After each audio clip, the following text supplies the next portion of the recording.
Welcome everybody to the final day of the Viola Private Welth Winton 300 event.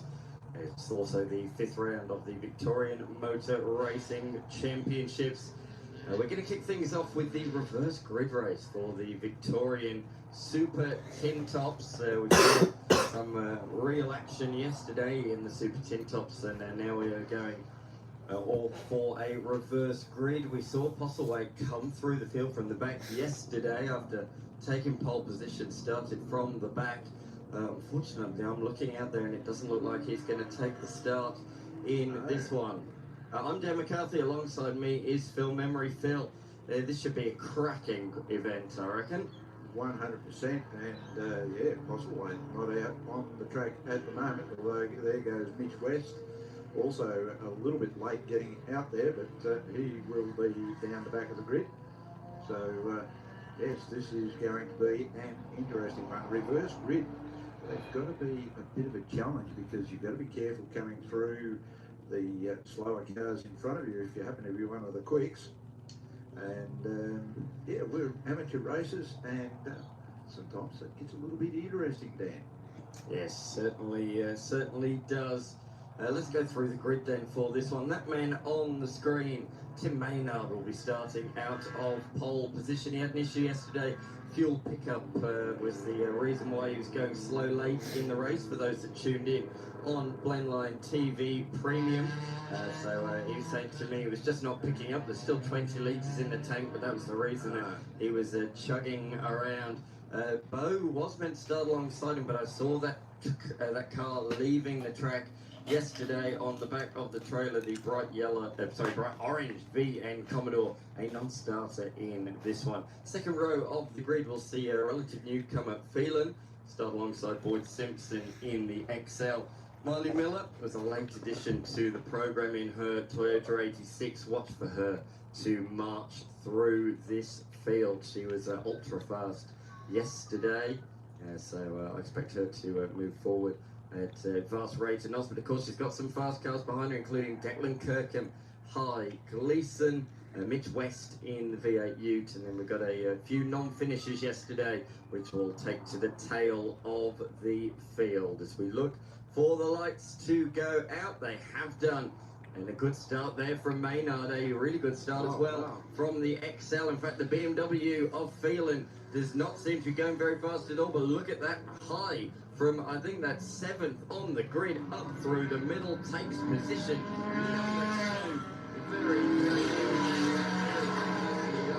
as they roar down towards turn number 3. Miley Miller now making a move up the inside. And yesterday's race winner, hot off the back of his first race victory, the Holden Ute, the black, green and white machine of Mitch West Junior himself, moving up well up into the top half of the field. Yeah, great move, and coming through from the back of the field as they head around the sweeper there. Back out, Kirkham sitting right on the back of the ute. He's going to make the big dive down the inside.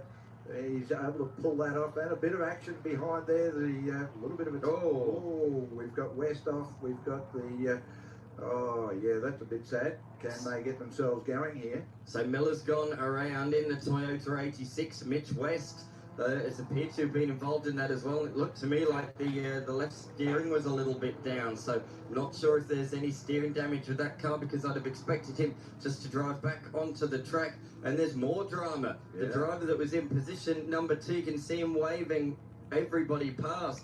So he'd gone high from the fourth row of the grid all the way up to position number 2. But in the blink of an eye, he is now plummeting down the order. As well as that, we've got heaps of 5-second penalties appearing on timing as well. Tim Maynard, High and Horworth, all with 5-second penalties. Now yesterday, a lot of 5-second penalties were for crossing the blend line on the exit of pit lane. I didn't see any jump starts, so I'm putting it down to that once again. That's a no-no. You can see the blend line there on the way to turn number 1. You must stay to the left of that when joining the racing circuit. As the cars head down towards turn number 3. The Mazda MX-5 there on the screen. That drove really well in race number 1 up to, I think it was 2nd position, but unfortunately a stall on the line and could not get the car refired. Clearly some clutch drama for that particular machine driven by Leslie. Good to see that's got off the line today and is also moving forwards. Yeah, 100%, and just coming down now into Tank Corner, whipping around through there and about to head round through under the old gum tree. The Ford Falcon in the lead, followed by the Ute, followed by the Mazda MX-5. Ute having a bit of a look for the inside, running, and gets a little bit more. Oh dear, so West and also the other Ute looked to be slow exiting the corner, and it is. Oh, no. So the Utes are dropping like flies. There's none of them left potentially here if the 114 machine is forced to come into the lane. So I'm not sure what's wrong with Giesler. But what a dramatic start to this race, the first race of the day. We're only a lap and a half in, and cars are falling by the wayside, left, right, and centre. 100%. We might have to send the walkers out there to push them around.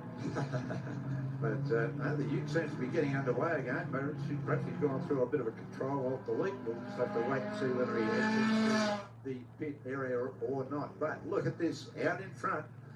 Maynard showing the great little machine out there doing a great job. Reverse grid, started on pole and still holding down the lead. As you can see on the rego on the back, Viola is emblazoned there. He's also taken part in the Viola Private Wealth Winton 300. Sadly though, I was there when he was delivered the news that he was disqualified from qualifying and will start from the back of the grid. The reason they didn't nominate a driver for qualifying, so that was a disqualification. So he'll be starting from the tail end of the grid. But a busy day for Tim Maynard. He's enjoying himself quite a lot out there at the moment, despite the 5-second penalty.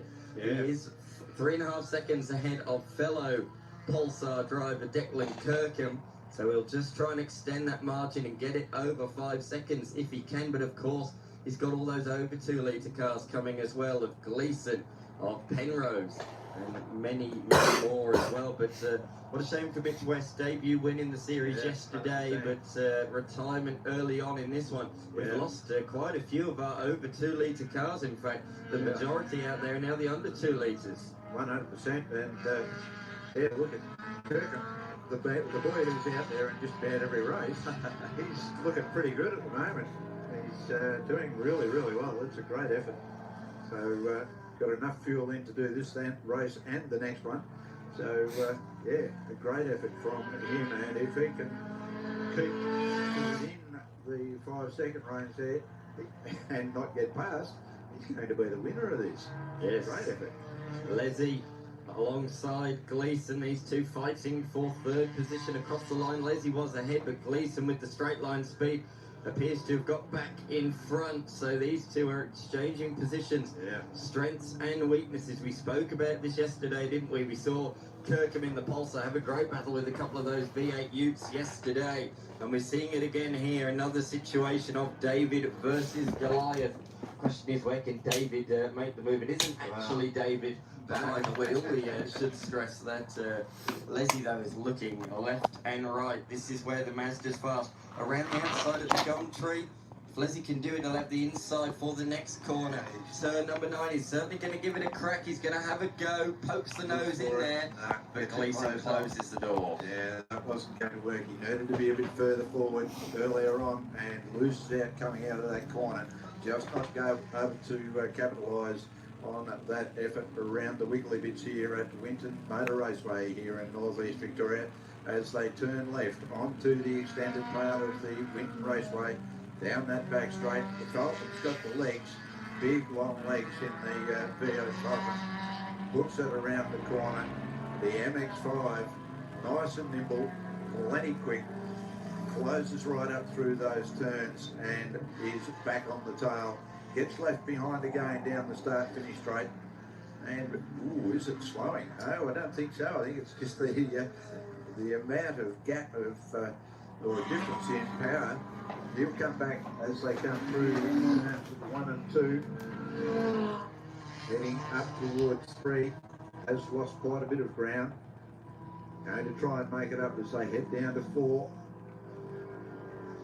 makes a good move through there, nice and smooth lines, not bouncing it off the curbs, getting a little bit of straightening those corners out as best as he possibly can, slides the car, drifts it up high through the sweeper, the car fully loaded on the suspension as he goes through there, through the right-handed kick, and drops it down into tank, right back on the tail of the Falcon now, looks for the outside, run round the gum tree, not going to manage it there again, he's right all over him, the Falcon, so big a car, looks for the outside, oh, got a little bit loose as he went right on. The Falcon got a bit loose too, so he's right on the tail of him, up the back straight.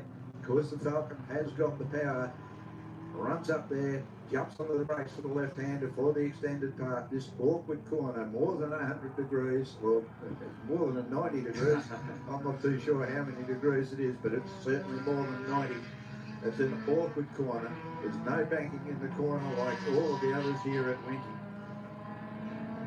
And again, car 4, Leslie, all over the back of Gleeson as they head up the start-finish straight.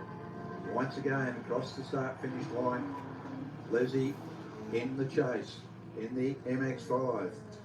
Yeah, Luciano Leslie last time through a 38.2, couple of tenths faster than Gleeson, who set his PB lap on the previous occasion. So Gleeson leading the way in the over 2 litres class. Normally it's over 2 litres domination in this series, but over the course of this weekend, Postlethwaite, the dominant driver in this championship, didn't start race number 2 after winning race number 1, and again we're not seeing him out there this morning. We've lost Mitch West and of course a couple of the big grunty V8 utes. As you can see, there's a drifting competition going on in the on the skid pan there, if you see the smoke in the background. But Maynard, crucially for the first time in this race, is now leading by over 5 seconds. So that's important with that 5-second penalty hanging over his head. Gleeson, though, I'm sure will be slightly closing in this mid-stage. Now that the tyres have come up to temperature, this is where the Falcon should be a bit more comfortable, a bit more in the zone as they hit that backstretch on skin. You can visibly see from the camera, can't you, how much the Falcon is pulling away in a straight line.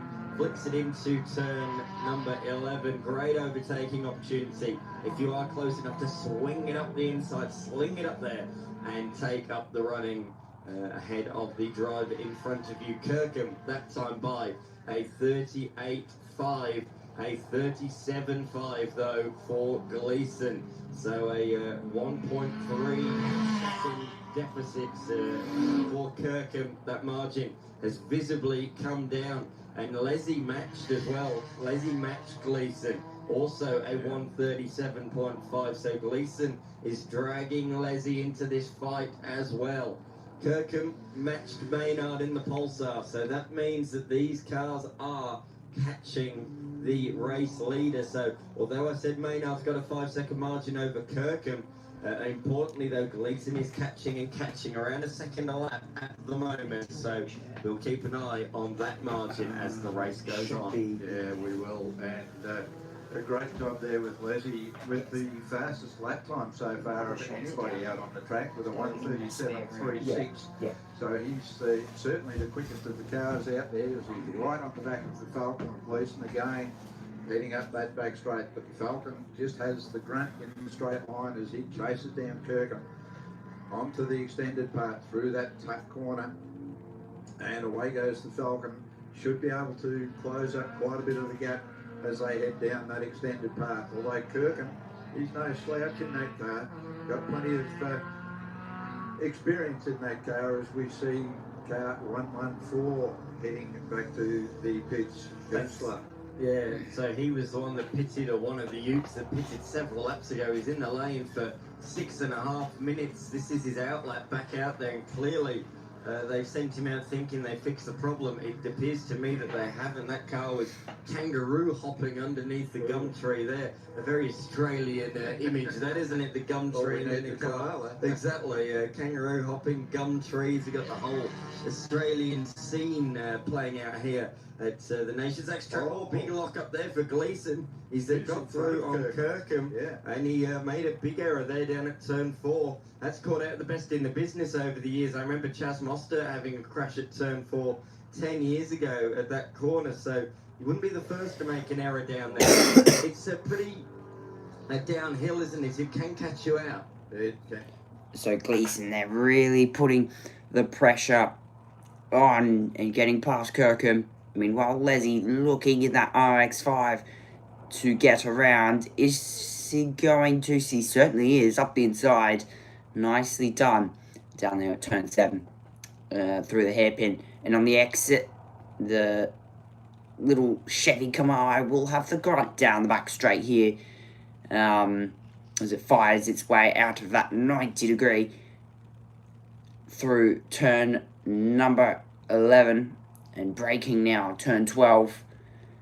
See how much that Mazda RX-8 has on everyone else into the braking zones of this amazing Winton circuit. More or less. This amazing Winton circuit, very much going to put on some good action a bit later on today when we go racing for the Viola Welth Winton 300 kilometers around this Winton circuit, and I'll be commentating every single moment. This is the warm-up to the Bathurst 1000, which I will be commentating. Of course, tomorrow, the whole 6 hours will be all me tomorrow tomorrow morning from 11:15 after, of course, Italian F4. So plenty of action, plenty of streams this weekend, and a few double shots coming in for the weekend as well. A few after entertainment, which we all know about if you catched yesterday's stream. We all know about that if you caught yesterday's stream. A few after entertainment building up to that great race. The Bathurst 1000, building up to that. There are a few after activities that we will be doing after a few Italian F4 races as well, which my mods very much do know about, and they are probably referring to what I'm referring to right now. 7 minutes and 10 seconds to go in this one, and Maynard leads in that 139. These cars are all very stunning. In the way that they get showed out here at Winton this week, and these super tin tops are tin-topping the world at the moment. Very much came through in terms of the support action here this weekend for the Viola Welth Winton 300. A few cars that you heard from the world feed there saying that there are going to be a few cars racing in the Winton 300. I think that's 300 laps of this circuit in a few iconic cars, which you will actually hear in the lunch break. One of our pit lane reporters going down there and talking through some of the cars that will be in the Winton 300. I will give you exclusive coverage to that when, of course, it happens here. So I actually don't know the schedule, and I'm pretty well known to some schedules when it comes to this sort of stuff. So yeah, I actually don't know the schedule. So I guess we will have to wait and find out. Maynard leads by 7 seconds. You heard he had a 5-second penalty for crossing that white line in qualifying as you come out of the pit lane. Of course, this is the reverse grid. Maynard, of course, 7 seconds. He's got a 5-second penalty to go on at the end of his race. 7 seconds. So he's at the moment on the road to win this race and will win the race overall as well.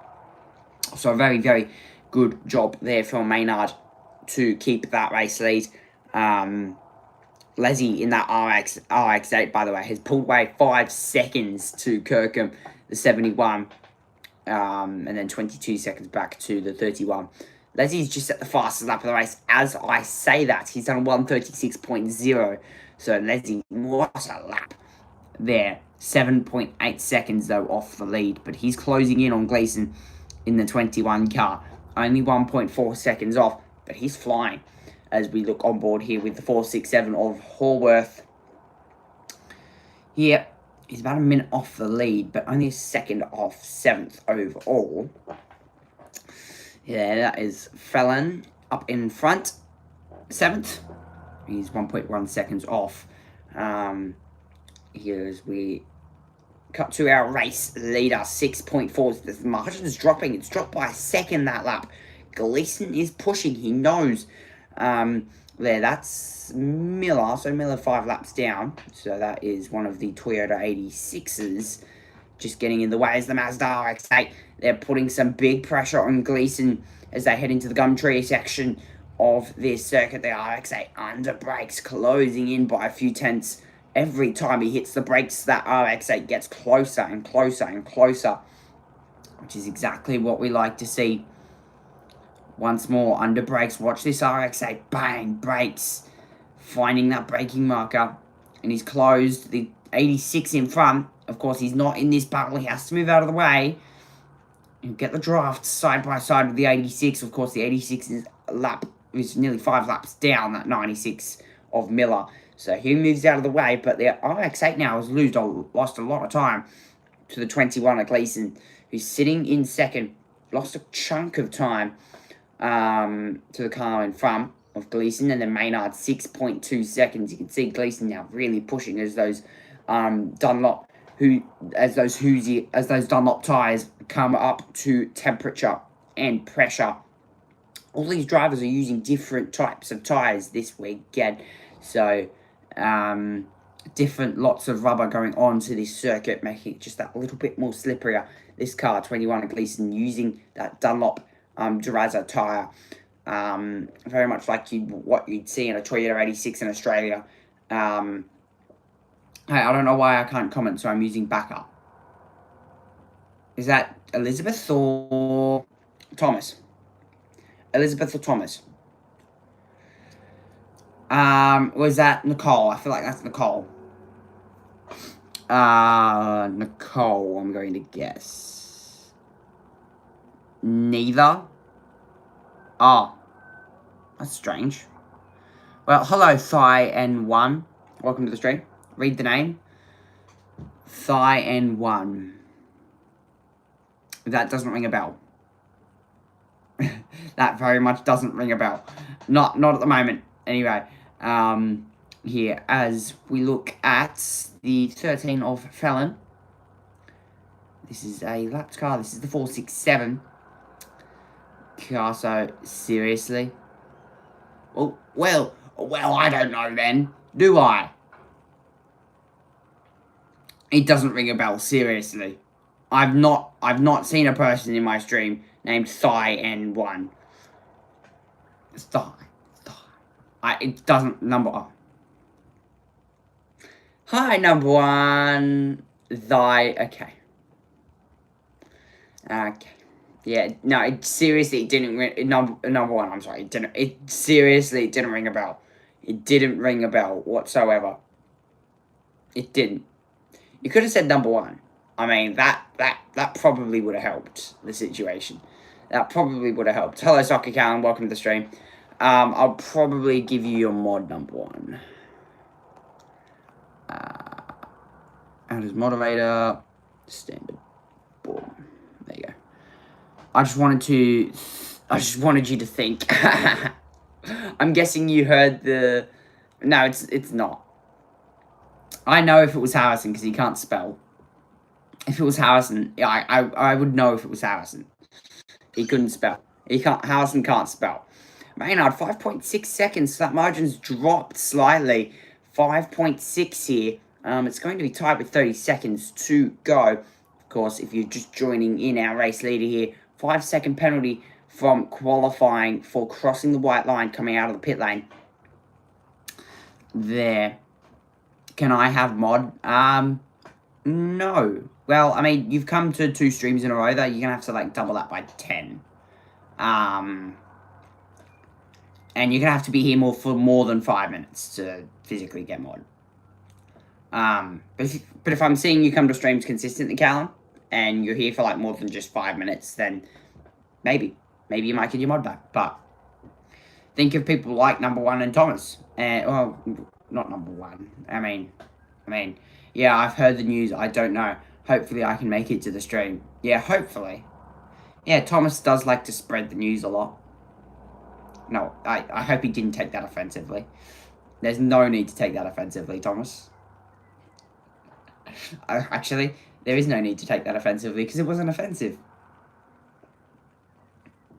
I'm just saying things because I'm brutally bored. Race leader running now through the final chicane on this circuit. Oh, sorry, this is turn 9. And on now to the approach of turn number 10. Well, he keeps me updated. That's good. But they just came into the stream and he gets mod. This is rigged. This is not rigged. Number 1 was my first viewer. Number 1 was the first one of the first person. I remember number 1 as Maynard now crosses the line and gets that checkered flag. He will only win by 1 second on correction. But yeah, number 1 was like one of my first viewers. He was literally one of my first viewers, to be honest. And Thomas was like second, I think, close to second.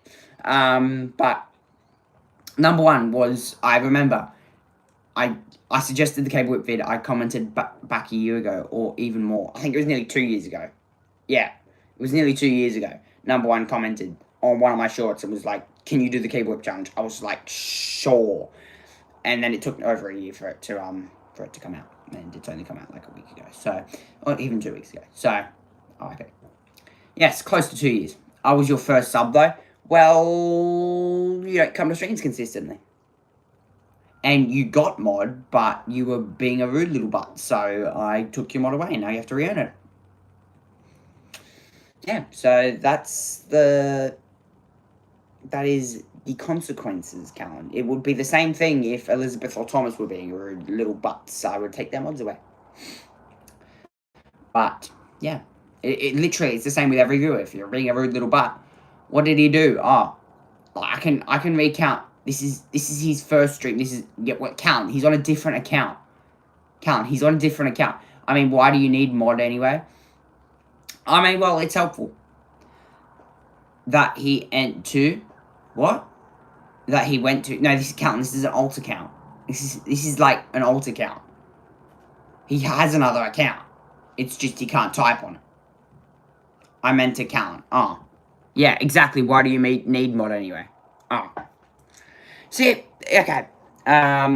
Results for race number 3 for the Victorian Super TTs. Timothy Maynard, Troy Gleason, Lucino Lezzi, your top 3. Declan Kirkman, Frank Penrose, Boyd Simpson, Russell Phelan, Simon Horth, Miley Miller, Thomas Geisler in position 10.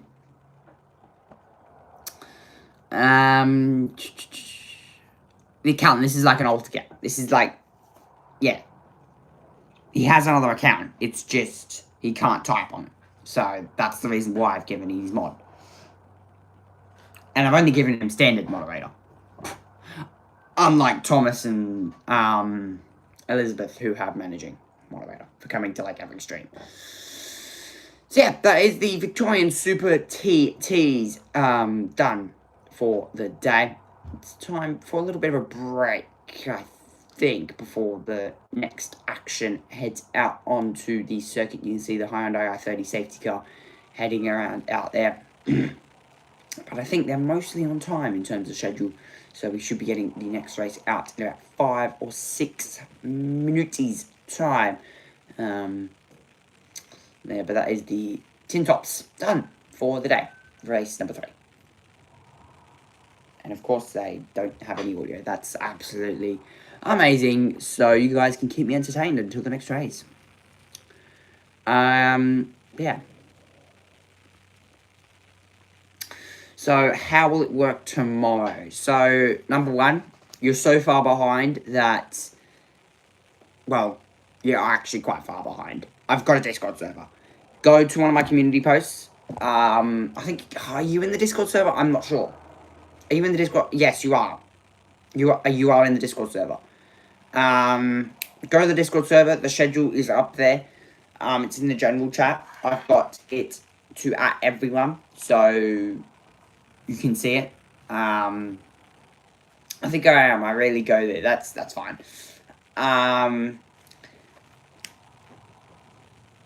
Check the Discord. It's up on. The schedule's up there, so you can check it out there. Oh. Hello.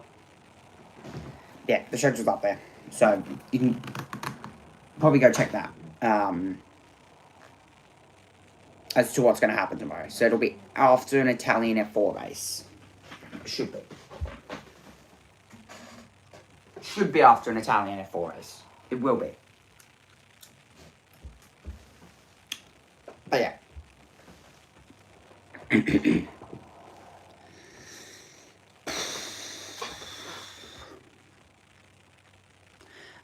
So yeah, it'll be from about 9 o'clock, maybe 9:05. Just so that I can, yeah.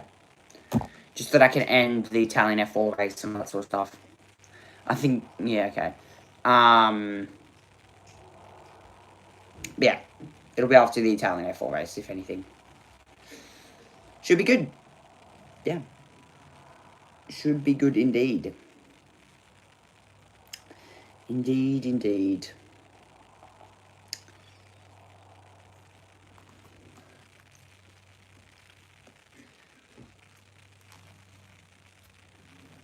Indeed, my friends.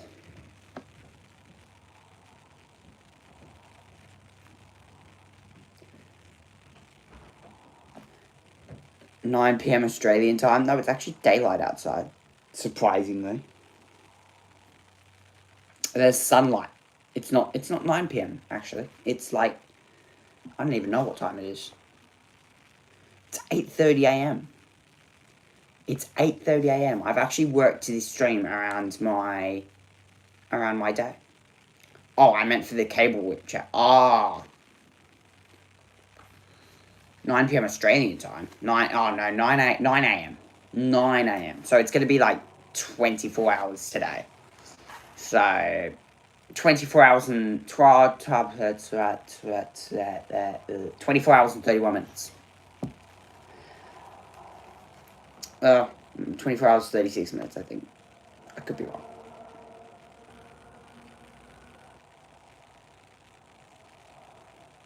So yeah, it'll be like 24 hours today. Yeah, I think we're going to take it down to the pit lane in a minute. Got one of our pit reporters. I hope I can make it. Yep, so it'll be 24 hours and 31 minutes tomorrow. So yeah, make sure you're there. I'm going to take it down to the pit lane in about a minute or two time. Got one of our pit reporters down there going to bring us behind the scenes of the Viola Welth Winton 300.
Are you guys trying to copyright me?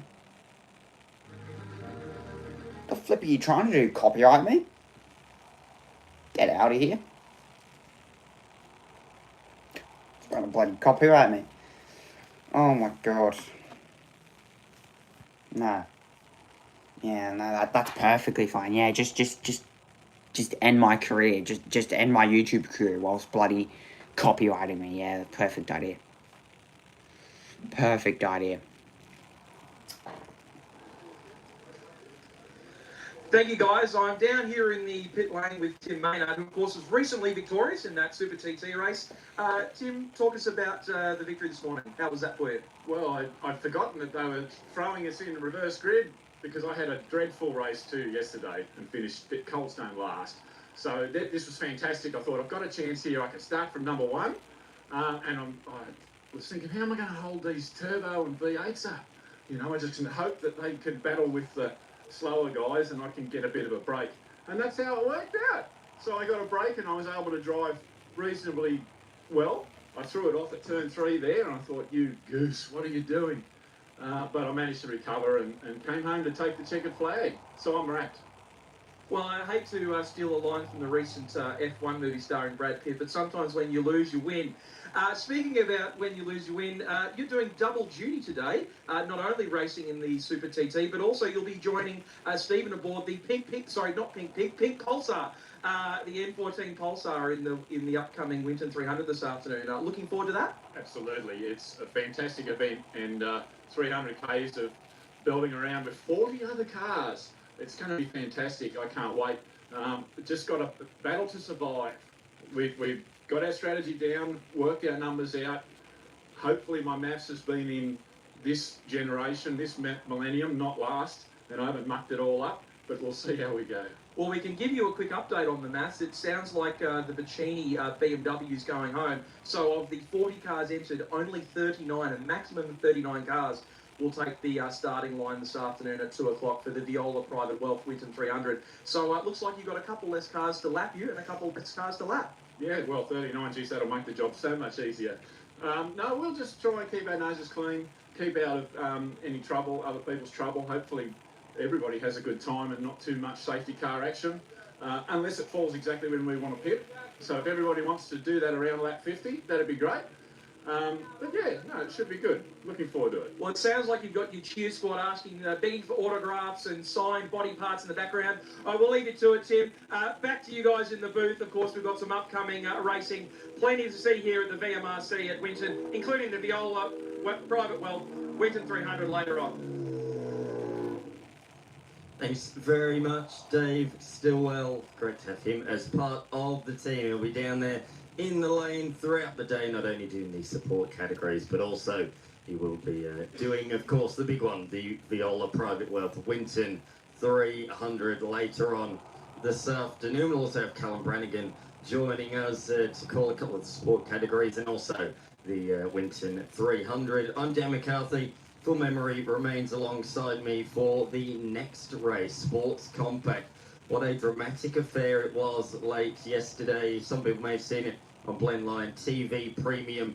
The top 3 drivers all got given penalties, and it was a case of whoever wanted to take the victory had to really go out there and claim it. And despite getting a 5-second penalty, Harris was able to pull just over 5 seconds on the driver that starts behind him, who crossed the line in 4th, but inherited position number 2. So lots of drivers out of position in this race. We'll talk you through that as they head out onto the racetrack. But it'll be James Harris from pole position. But Sports Compact always deliver round after round after round, don't they, Phil? They certainly do, and you can certainly see a little bit of battle damage on the front of Harris's car there from yesterday, where he had a bit of a slide, got a little bit out of shape, went off the edge of the track.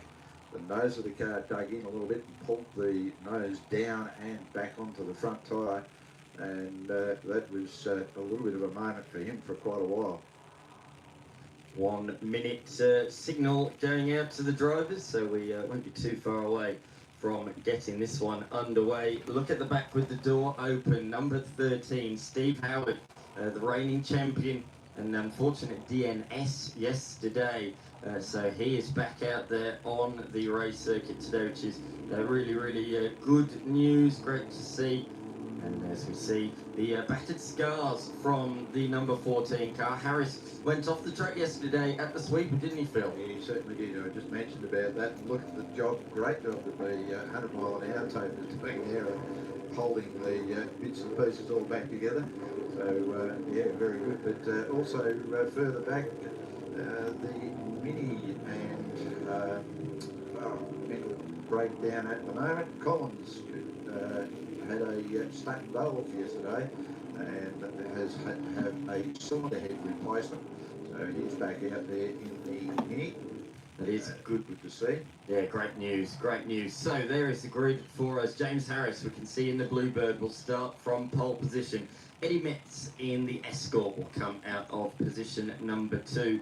The little Clio, Neil Chesterton from 3rd, ahead of Richard Gay in the Toyota 86. At one point, with just a couple of laps to go, looked like Richard Gay was going to take the victory. However, he also was handed a 5-second penalty with, I think, only just over a lap to go. So that demoted him back to position number 4, ahead of Henry Draper and Damien Hunter. Linda Devlin, she got hit the worst. She got a 15-second penalty, and that was for overtaking under safety car conditions. So she'll be starting from 7th, ahead of Declan Kirkham, familiar name to those that were just watching the previous race. David Cantrell will come from 9th, ahead of David McCann. Nick Jones don't do double duty out of position 11, ahead of Bruce Woodward, Megan Kirkham, Tim Hosey, Ben Moore, and Lauren Talbot was an unfortunate DNF in race number 2. Just as I'm saying it, she's pulling off the race circuit down there at turn number 2. So it looks like a DNS in this one. Chris Hales from 17, William Gibson 18, Keith Collins 19, and as I mentioned, Steve Howard, look for him, there he is in the Toyota Corolla from the very back of the field.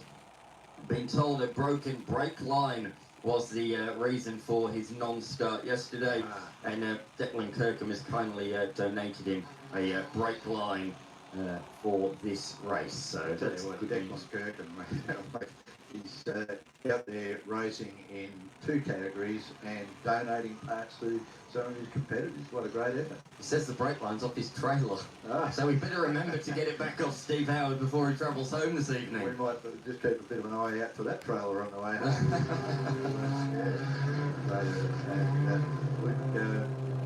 A mate of mine, Dave Campbell, out there, he tells me that he's been made a honorary member of the 10-pin bowling club over at the Bend because he lost control of the car over there because of a brake problem and took out a whole heap of bollards. So they figured he was a bowling master and made him an honorary member of the 10-pin bowling club. We've got plenty of nicknames for David Campbell, so he doesn't like coriander, so he gets David Coriander Campbell. He's been known to squirt ketchup all over himself, so he gets the nickname of Ketchup. I'm giving him a bit of a hard time. He's a lovely, lovely guy. And it's, all of these people are. There's the competitors out there are all terrific. But you go down and wander around, go in, see them, have a bit of a chat, talk about their cars, talk about what's going on, and they're all just a fantastic bunch of people. Yeah, absolutely. We said earlier on in the previous race that was a reverse grid. This is almost an out-of-the-hat grid, the way this one has been formed with all those penalties yesterday and a couple of shock retirements. So look out from all over the place for different people to pop up here and there. But on the front of the grid, a Bluebird and an Escort. We're turning back the clock. It's like the 1980s all over again. Yeah, my money's on the Bluebird for the jump off the start, but I've been wrong before. He made 2 blinding starts yesterday, beat Linda Devlin to turn 1 quite comfortably on both occasions. The question is, can he do it again? He's got the Escort alongside of Eddie Metz, who's been steadily improving round after round in what is his first season in the class. But look out for Richard Gay, as you say, finished on the road 3rd yesterday. That 5-second penalty demoted him down several positions. Revs are rising, lights are out, we are underway. Very equal starts further back in the field, just though it looks to me like Harris in that secondary start got the better launch and leads them into turn 1. It was a fast start from Richard Gay. I said look out for him. He's already lost a second ahead of him. Position over the rise, but they both might be pickpocketed by Linda Devlin, and she does. She gets 2 Clios for the price of 1. Buy 1 Clio, you get 1 free at turn 3. And speaking of Clios, Kirkham is right up the back of the 2 of them as well. He's out there and mixing it up again. The Clios, they just like to be close together, I think, as they head around the sweeper and then through the dog leg Kirkham is going to look for a way around. Thomas, I have absolutely no idea. I was just thinking that. Thomas, I have... And when I say zero, I mean like zero idea who any of these drivers are. So, if I go into this winging it, then I'm screwed.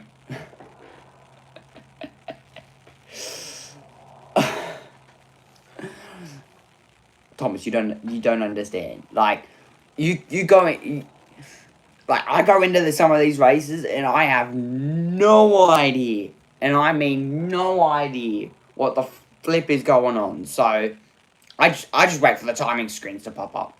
You know, I just wait for the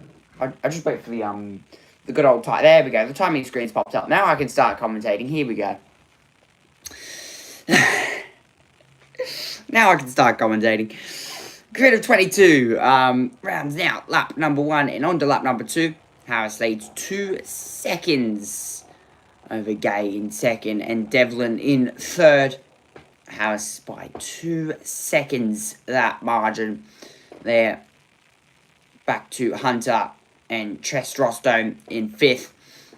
6.4 seconds back. We have a few Clio cars in this one, which, for those people that don't know, I recently have been watching some Clio Cup Series racing, and it's quite good. They were recently at Paul Ricard in France, supporting the French, might have been the French GT3 and GT4 Challenge Cup Championship. Supporting them, the Clio Cup Championship, supporting the FFSA Championship down there in Paul Ricard. And they're very much a slidey sort of car, don't have much grip, and they're very much known for their sliding sort of what would you call it? Ability. Their sliding sort of ability in that way. But yeah, it is certainly quite good. Watching those Clio Cup cars go around. They raced recently at Paul Ricard, as I said, and they do 35-minute races. They are quite a durable race. Been watching them lately. They're quite good. So watch out for those Clio cars to be really sliding around in this race, and don't have much back end grip, but they have a lot. Really, in general, they don't have much grip. So, and that's mostly what you get with because they run on the hand-cooked tyre. The hand-cooked tyre doesn't give off much grip, especially when it's the hand-cooked tyre doesn't give off much grip. It's more or less a road tyre, as you would say. But yeah, it's still, apart from that, it's quite good. Harris leads over Devlin. As that position has actually changed. So Gay's dropped back down into third. Devlin up into second as we look at this battle. This is Woodward and Hales going at it for 15th and 16th under the Gumtree section. And up the inside goes Woodward. Does he get that move done? So that's Moore up the insides. Getting that move done on Cantwell in the 1-1-3. And now he is available to McCann down in 11th, who will be most likely looking for a move there and moving himself up into 10th position in this one. In the braking zone now, into the hairpin. Quite a heavy braking. There's a few heavy braking zones actually around here at Winton. And I can be the one to recommend that a few of these cars, they do get their brakes tested around this circuit, especially around here at the final corner, turn 12, where you get the highest braking elevation in probably anywhere you go. There at turn 12, of course, the final corner on this circuit. 10.5 minutes to go in this one. Harris leads over Devlin, 4.5 seconds. The margin, 3.1 back to Gay, the 21 car. Hunter in the 89 in 4th. Just Rostone in 5th. 12.8 seconds back. Mix of cars. A few Group C cars as well here this weekend. I would also like to say a few Group B cars. Yeah, so there's a wide range of cars here this weekend. I'm very excited to see also some of these cars competing in the Viola Welth Winton 300, which, if you couldn't tell, that's the big race. If you couldn't tell by now, then you're almost stupid. I'm sorry. But if you couldn't tell, that's the big race coming up a bit later on today that I will be commentating. And that is the build-up to the Bathurst 1000, which I will be commentating. And guess what? You're not stopping me. So, touche. Yeah, Howard moves up to 5th. Getting that move done. I just saw that on the timing screen. Moves himself up into 5th. Gets past Testosterone, who sits down in 6th. This is the battle for 5th and 6th, as I was just mentioning. As they make their way through turn 2. Those cars rumble by. So this is the battle for 8th and 9th. This is Draper and Moore. Using all the road, and you're losing some rear end drip on those Michelin road tyres. Really, really back end loss there for the 88. Nearly losing it is Moore as he made his way through turn number 5. This is 7, 8 under the gum tree. Into 9. Double apex right hander. Got to fling the car out as you come out of 8. Gum tree 2 now. This is 10. 11. And into the braking zone. One of the Clio Cup cars there. You can see you can already tell just by watching the car. There's no onboard footage. But if there was onboard footage, I reckon that car would be sideways a lot. I could probably account to that. A car would probably be sideways a lot. They don't have much grip, those Clio Cup cars. I don't think they were made for grip. I think that car as well. Going into the Viola Welth Winton 300 as well. So very good to see. Big class of cars in that race. Nearly 40 cars, as you heard, from down in the pit lane. Big class of cars. Very, very excited to see exactly what can happen in that one. 300 kilometres of epic racing. There will be pit stops, by the way. 300 laps around this circuit. Because, of course, it's only like a 70, 80 second lap time on this Winton circuit. So, you will get about 290 to 300 laps around this circuit. So, what those teams will be looking for as 72 up the inside. That's Gibson on Woodward. In a class that is Class B against a Class C car going head-to-head. Look at that little car. Look at that little Toronto as it runs down the back straight. The grunt to that car from the Class B car pulls away from the Class C car. They're actually quite matched in terms of their straight line speed, but I've got yeah, I can only tell the sound of that Class B car, the 72 there of Gibson. I can only imagine the grunt from that car as it runs down that front straight with 6.5 minutes to go, 4.7 seconds. House to Devlin. This is the 113 of Cantwell. McCann now back on to the back of Cantwell. Probably about to lose another position here, ladies and gentlemen. Look at that drift pad. It is absolutely smoked up back there from a bunch of rubber being burnt up on that drift pad. In the background, as McCann gets a good run onto the back of Cantwell, who has the grunt. That is very much Cantwell down that front straight. But through the corners, McCann very much makes all his time up.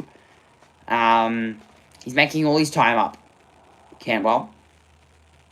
As now making his run out of turn number 2 and into turn number 3 into the braking zone.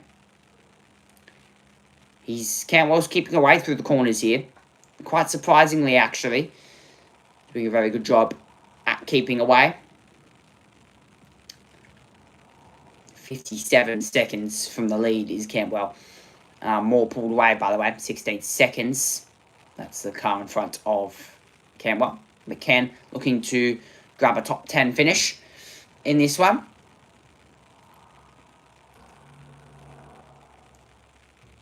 As our race leaders are just now coming around and to actually lap the back of the field. So, House and Devlin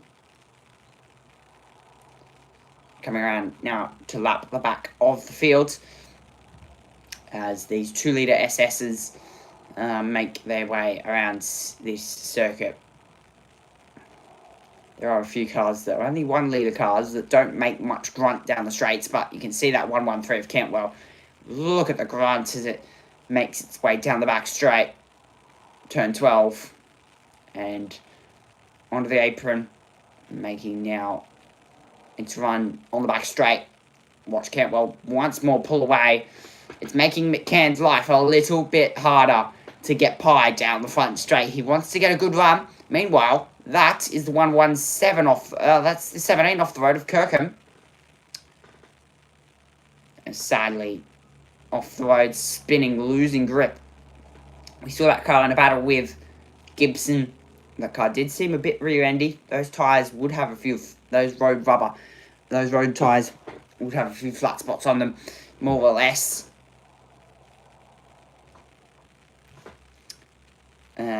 But yeah, so far, no safety cars in these races. And as I say this a lot. No safety cars so far. Guess what? Safety car. Yay! As our race leader overtakes a Clio Cup car. That is Hosey in the 55. Overtaking there a Clio Cup car. And this is the 50 of Hales. Does he move out of the way for Harris? He certainly does. This is a Class S car. This is out of actually the Queensland touring cars. Came down here for good old invited rounds. Using all the curb is Harris. As he tries to pull away from Devlin in second. And I say try. I mean physically try. He's physically trying 5.2 seconds. He's pulled out half a second through that second sector. He's actually probably about to set the fastest lap of the race here. Actually, no, not the fastest lap, but it's going to be a personal best from Harris as he makes his way out of the final corner. As a S1 car is just up in front. That is Jones going to get lapped by our race leader. 51 there. 20 cars, and we've seen already about 6 of them. 8 of them be lapped already. So that's actually Talbot not in this one. Liam Talbot, a very, very experienced in terms of these cars. As this is, we look here at Devlin in a Clio Cup car, chasing down a Group S car. Very, very fast car. And a very low grip car compared to the Clio Cup car. Leader in the Clio Cup class as well. Good to see. I love watching these Clio Cup cars go around. Just, they're compacted, they're unpredictable, you know? Like, you don't know if you're going to see... Don't know, but this car seems pretty gripped up here for Devlin. Those tyres have probably come up to pressure and temperature into the braking zone. And making his run 50 seconds to go in this one. About to tick over 1 hour in our coverage of the Viola Welth Winton 300 this week. And I say, oh well.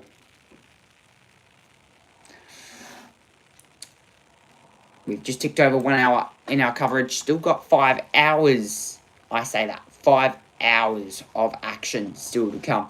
So if you've missed the first part, you certainly won't miss the next part of action here, and it will be certainly getting late for people like Thomas. It'll be getting a bit later on in the day. I say that, I reckon it's probably, I'm going to take a fat guess, 11 o'clock. By the way, will you clip the cable whip in case I miss it? I can do that for you. I will clip it. I will. I've just got to hope you know what I've actually got? You know what I've got? You know what I hope I need to do? It's almost 12. Wow. Yeah. No, that sucks. 11:58. That's amazing. Nearly midnight. Damn. Wow. That's late. Yeah. It's very much late.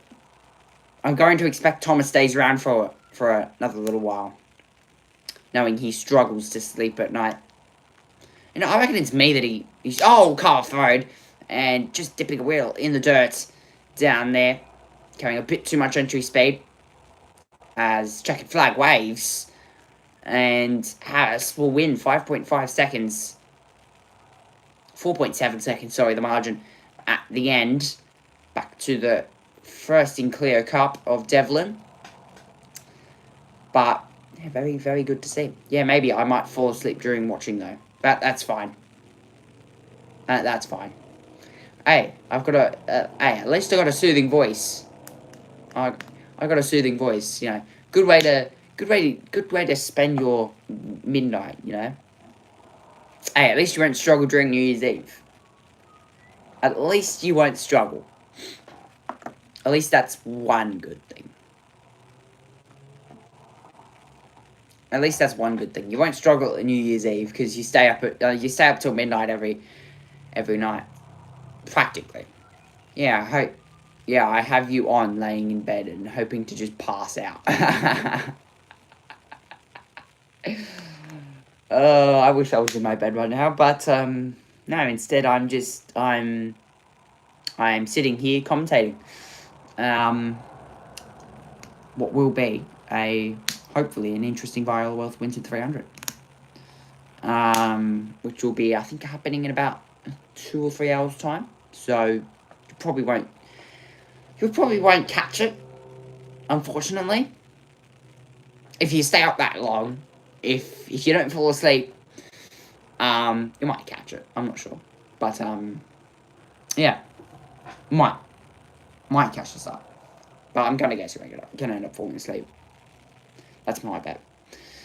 The end of the sports compact race number 3, James Harris wins over Lyndon Devlin, Richard Gay in 3rd, Damien Hunter in 4th, Steve Howard in 5th, Neil Christostrone in 6th, Henry Draper in 7th, Declan Kirkham in 8th, Ben Moore in 9th, David Cantwell in 10th, about a minute and a half off the lead, David Cantwell.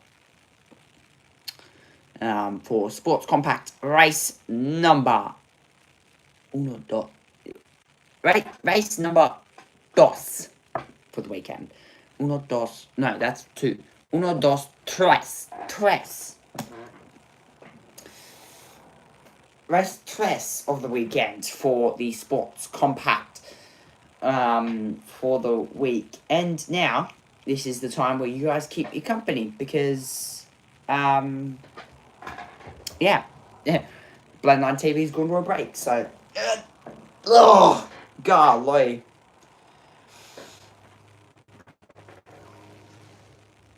Oh, okay, that's the stretch done. Easy. Okay. Yeah, so now we wait. Sports, the fourth and final race of Vic Super Team Tops, and then Sports Compact before the Viola Private Wealth Winton 300. You can see that the marshals are just jumping in the Winton Raceway bus, and then we'll be back in the not too distant future.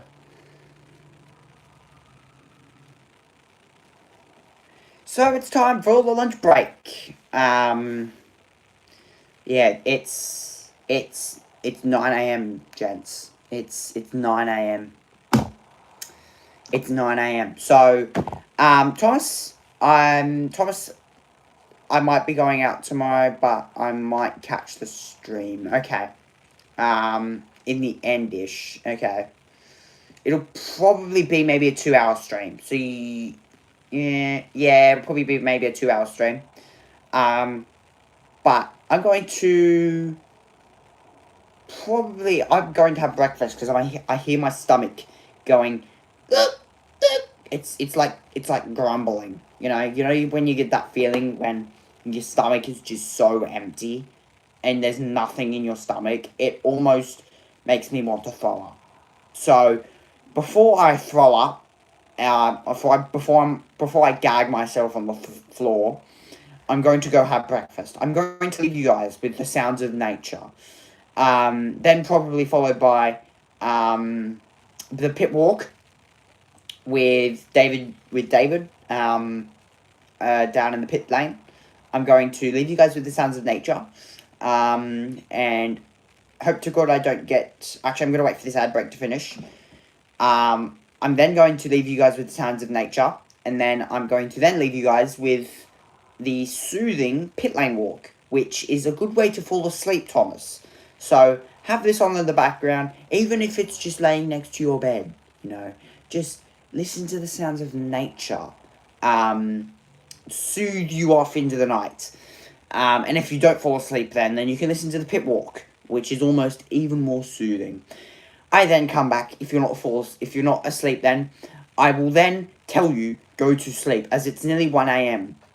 by that time. If you're not then asleep by 10 a.m. my time, 1 a.m. your time, we have a problem. Okay? I'll be back in like an hour.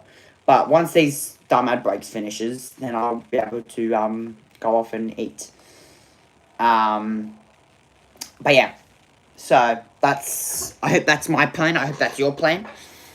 I hope that's your plan for both of you. Well, I have a long-term problem, lol. Yeah, well, I mean, I'm going to leave you with the sounds of nature once these ad breaks finish. And the sounds of nature should help you, I saw a magpie sitting next to the camera, so maybe if that magpie squawks, you can just listen to that magpie squawk and just calm her, and just go hum and just like focus, be in the zone, be in the zone. Think of me bloody scamming. No, I'm kidding. No, that's not gonna work. Just listen. Listen to the sounds of nature. Any chance you can do it when/if I pop up tomorrow, lol. Well, I mean, I don't exactly want to delay it too much, since I do have other things to do. So, scamming me to sleep. I can't leave it too late, that's the problem. Because I have other things to do. So, that's going to be where the problem begins. I don't know why there are so many ad breaks, bro. Get the flip sticks out of there. Get the ad breaks out of here, bro. Give me the sounds of nature. Yeah. Well, I'll write you on Discord. Okay. Yeah, I might even be earlier. Okay. I can't leave it too late though. That's the problem, because I do have other things to do. But not for the full stream, definitely. No, that's fine. Hey, like I didn't go away now, because there's an ad break on YouTube, so that's not good. But yeah, back to Winton Motor Raceway we go. There's actually an onboard lap. Dang, if it was today, bad timing. It's not back to Winton Raceway. Flippin' heck, bruh. Give me the flippin'... Get the ads out of here. Stuff you ads. Oh, okay. Yeah, go. You know what, guys? You know what? You guys can listen on to this lady speak to one of the top competitors in the Viola Welth Winton 300. Hope you guys do enjoy. And I will be back in about an hour. Charlie the sponsor for the Winton 300, you're also a competitor. How's your weekend been so far, Charlie? Yeah, it's been really good so far. I mean, could we be in a better place? The sun's shining, a light breeze, the track's been really fast. Bon appetit. So, yeah, we're having a cracking time. We really love doing this. So, Thomas, fall asleep, I say, to what could possibly be on next. Listen to the interviews, listen to the pit walk, do whatever you need to fall asleep. Because, please, I'm trying to cure your disease you seem to have. So Benny actually went out. So my co-driver Ben went out and did quali. We strapped some gear and new tyres on the front, and to be honest, we thought we would be comfortably inside the top 10. It worked out that everybody went a fair bit faster than what we thought. So we actually missed the top 10 by 9 1,000ths of a second. So we missed it by, I think it works out to be about half a metre of track distance that we actually missed it by. Because I was then going to do the shootout, which I was actually really excited about. I've never done a top 10 shootout. You get the whole track to yourself and everybody looking at you because, you know, I'm a really shy character. I hate it when people are just looking at me. But we didn't get there, but we'll start P11. We've actually moved ourselves up into to B class. So out of all the 300s that we've done, which I think this might be our 8th or our 9th, it's the first time that we've done B class. We're usually a C or a D class car. So it'll mean that we've got to do 2 stops. So P11 is actually the furthest up the grid that we've ever started. So we've actually got a really good package. Jordan Cox, who sort of spanners our car, is sort of set the thing up really aggressively so that we can be really fast, which will mean we'll probably run out of tyre after about 50 or 60 laps. So, but hopefully it means we can get some heat into it nice and early and elbow our way out to the front. So, or at least close enough to the front. So. Great. Well, you've got a lot of experience behind you. You've been in motorsport for quite a while. Viola Private Wealth has done a lot of sponsoring of other events. Why is it so important to you to be in motorsport with your brand, your business? Oh, look, I think it's one of those things. Motorsport's fantastic, right? It's fun. It's great respite. You've only got to walk up and down the lane and see how happy people are.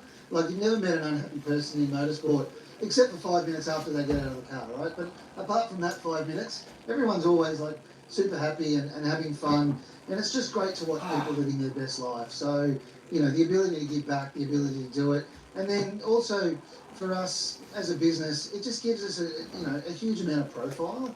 So the fact that we can, you know, we look after high net wealth, ultra high net worth individuals.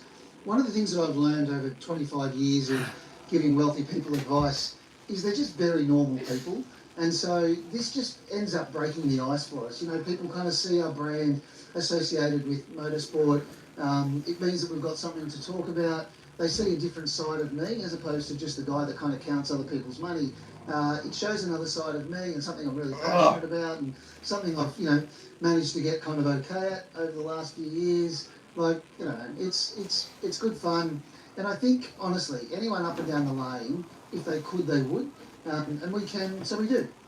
So, you know, and again, it's really about giving as much opportunity to as many people as possible to come along. So, you know, we sponsor IPRA, we sponsor the IPRA Nationals, we sponsor MRA. So, you know, we've got our brand across a number of categories and a bunch of cars. So we also sponsor Jordan Cox in his motorsport career. We sponsor Max Gagan in his motorsport career. So we just love giving people the opportunity because, you know, you can probably hear it in my voice. I'm super passionate about this and I love it and it's good fun. So. See, and I think it's been so lovely that because of you, everyone's been able to watch the race live on Blendline TV, and that's going to be amazing. There's so many competitors here down in pit lane that have got family at home that want to watch the race. Now, leading into the race, what's your strategy to start the race? Oh, so again, we're starting P11. Hopefully we can get some sort of tyre temp a bit quicker than a few others in front of us. We'll get the elbows right out, I think, and try and get as far up the field as we can. We obviously are confident power versus the cars in front of us, so we've got to get it up and moving and keep that rolling speed up. Like I said, Geordie's put a really aggressive setup in it so that we can be nice and fast. And then honestly, we just got to get into a groove and do really good quality laps. We're sitting in Class B, which is sort of a minute 32 to a minute 36. We can't do a 32 in this car, but we can do a 34. Salty cleaning go up. out there and bang Yeah. out 34s, 35s all day. Let the race come to us. Stay out of trouble. Natural attrition always takes its place in the 300. We see lots of cars fall off or break down, or people have issues. So we've just got to be nice and clean. Strategically, if we get we've actually got a full tank of fuel which will allow us to run the whole race without refilling. So we've got 130 litres on, so it'll mean that we can run really long. If we get an early safety car, which we don't tend to get many safety cars at Winton, they're really good at doing hot recoveries and not stopping the race.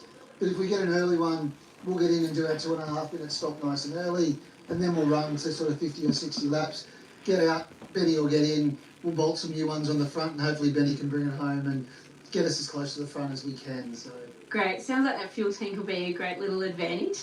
I'm going to make sure I try and catch you when you get out of the car after your stint, and we'll see how you go. So good luck in today's race. Thank you. And for those of you at home who are following Viola Private Wealth, we're a high net wealth, ultra high net wealth private client business. We manage just short of $3 billion of assets under management. We do all the planning, we get all the money in all the right buckets, and then we get on with it and make really good investment decisions. We're really proud to be here. We're really proud to have our brand attached to this event.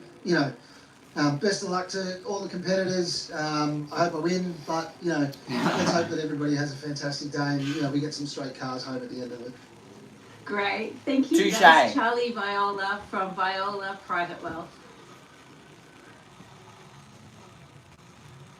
Okay, here we go. Sounds of nature. Listen to them. They're good.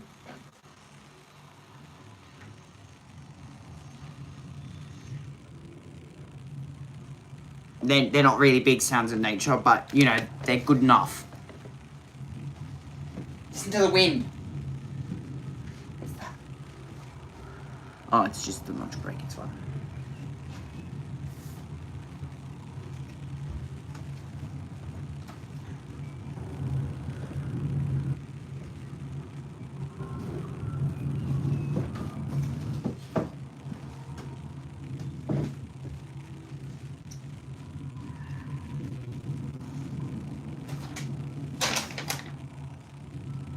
There's my streaming schedule for like 3 months ago.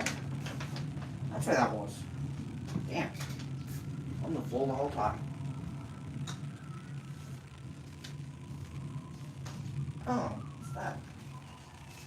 Oh, another streaming show. Okay. Touche. Oh, what does that say? Lunch break, be back in 30 minutes. Okay, I have 30 minutes to eat. Hog.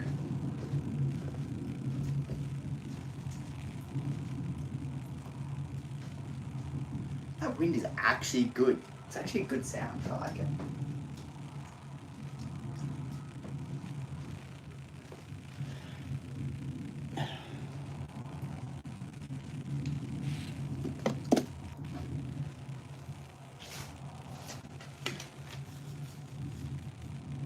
Damn, I have so many streaming schedules.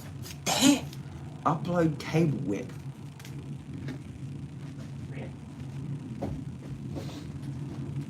Damn, maybe I have a reminder. Sheesh. Thomas, I can lend you this. I'll read it to you. Bedtime story. Here we go. Here we go, ladies and gentlemen. We're in a lunch break and we're... Procrastination. Damn. Okay, bedtime story. Here we go. Here we go. Time for the bedtime story. You need somewhere to sit in comfort. People like to lie down. Some sit cross-legged and some other prefer to sit. But whatever you choose to do, you need to be comfortable. Avoid tight clothes because they will bother you. So if you're wearing tight clothes, they're going to bother you. You might prefer to meditate in the morning in order to prepare for the day that lies ahead. But if you aren't a morning person, you might want to make some time for yourself in the evening. As long as you aren't too tired, in the worst case, you will doze off, which is probably not a bad thing. Just try another Just try again another day when you aren't as tired. Some people find sitting and meditating difficult, especially if they try to do it on their own. So you might be better off working with a group, with someone acting as the leader, who leads the meditation to the group. This kind of activity is called a led or guided meditation, because someone has to lead or guide it. So sit up straight, don't think of anything, and just... I'm gonna give up. I give up. I'm going to eat now. Good. Well, we're live in pit lane here for the Viola Private Welth Winton 300, and I thought we'd take the opportunity because he spends quite a lot of time in his native state of Tasmania, but of course it's great to have him with us here. It is the legendary two-time Australian touring car champion, V8 supercar champion, and of course 9-year veteran of NASCAR, Marcus Ambrose of Tasmania. Welcome to Winton Motor Raceway, the nation's action track. Sunny Winton as well. It's quite nice to be in the sun. It's been a pretty hard week in Victoria. I've got a place. Enjoy the pit walk. Down the peninsula, so we've been just enjoying the Victorian winter. It's a bit warmer than Tassie, but not that much. But it's nice to be up here. It's a great weekend, this one. Tabitha, my daughter's driving for Wodonga TAFE here in the Hyundai, and just up here to see her race and enjoy the day. It's been fantastic to see the growth from the Wodonga TAFE and the Motorsports Training Australia team. Again, they treat these exercises like a real race meeting, but every opportunity of something going wrong is a chance to learn something and put all their hard-earned and hard-learned experience into practice. Yeah, very much so. It is a real race, and these guys, the kids, are doing a fantastic job. You know, they've been building this car all year, getting ready for this big race. There's a lot of crew here. There's got to be 30 or 40 people here to help run these cars this weekend. But it's a great initiative. It's a great program, getting people to sample what motorsport's all about. And not just theoretically, they're actually doing it for real. They're here running a car in the Winton 300. And Tabitha loves being part of this. Brad Gardner's a good friend of ours too, so it's just good to have those guys teamed up. And yeah, they've got an outside chance here to run really well. They're qualified mid-pack. It's not the fastest car out there, but they're hoping for reliability. To finish first you must finish, and she's got a great team behind her from the Wodonga TAFE. Now, will we see maybe a couple of these students get to make some guest appearances in some of the other Marcus Ambrose involved motorsport endeavours throughout the course of the years to come? You've got your fingers in so many pies, a bit of TCR, a bit of Trans Am, a bit of production car racing, a bit of Formula Ford. You're here, there and everywhere, mate. I think you're almost as busy as me. Yeah, maybe, but it wasn't intentional. It's just sort of worked out that way. I'm a racing buff. I do like all forms of motorsport. Even when I was racing at top levels, I stayed in tune with all sides of motorsport, speedway and drag racing and obviously Australian motorsport as well. What I really like about the Winton 300 is grassroots, right? You just build a car, you come here, you run it, it's bracket racing, you work out, you know, where is the car at, what lap time can it do, and you end up in a class. And so I really like this. This is what, you know, racing should be in my mind. It's you know, low cost, low hassle. Go build a car, come here and run it. There are rules in place, but you know, it's relaxed, I think, is what it's all about. Last year, Tabitha ran this car, and and they had a good day, but they didn't get all the laps in because they had some reliability issues. The car's faster this year. The crew looks better this year as well. It looks like they really have put a lot of effort in to get these cars to the track. There's a lot of confidence out there, so I'm looking forward to seeing how they go. Absolutely. Well, we wish you and all the people who are part of Tabitha and Co's team all the very best for the race ahead with the Viola Private Welth Winton 300 this afternoon. And a big shout out to AASA for putting this event on. Winton's a great track. Yeah, they really support racing in Victoria. It's the only track that you can come to year round and have consistent racing, consistent testing here. So I'm a big fan of what AASA are doing, and I'm looking forward to helping them in the future. Thank you very much, Marcus Ambrose. We'll continue our walk down pit lane. Again, we've just been to the Motorsports Training Australia garage. We also had a really great interview just before with Tammy Sewell, who was looking after Charlie Viola of Viola Private Welth, the naming rights sponsor for the event. While she was conducting that interview, we missed an incredible photo opportunity. The Motorsports Training Australia crew got both of the cars out into pit lane, stacked all the myriad number of students up like a human pyramid. It looked like a school photo from doing your year 10, year 11, year 12 school photos. It's a hive of activity in here. So these are all students that are conducting Certificate 3, Certificate 4 and Diploma of Motorsport course run out of the Wodonga TAFE. They've actually got their own almost private test track out a little bit outside of Wodonga that runs in the logistics centre. If you've ever driven up the Hume Freeway, there's a giant BP service station and a logistics hub, which of course has got SCT Logistics in it, another major supporter of Australian motorsport. So Grant Phillips will be driving the Ford Falcon Utility that's been a perennial contender in the event. They did say that it's a great training tool for the event because they have to do about 3 pit stops to make it there on fuel, even with the auxiliary fuel tank in the boot.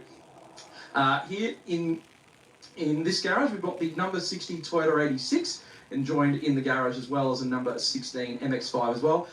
This car was originally not going to be a Toyota 86. This was running last weekend at Shell V-Powered Motorsport Park at Tail End Bend. But the car they were going to run wasn't available, so they dusted this one off the trailer, gave it a fresh set of boots, fresh set of petrol in the tank, and they'll be running great this afternoon. Myriad number of choices for tyres for competitors. You'll hear us talk about the fact it is...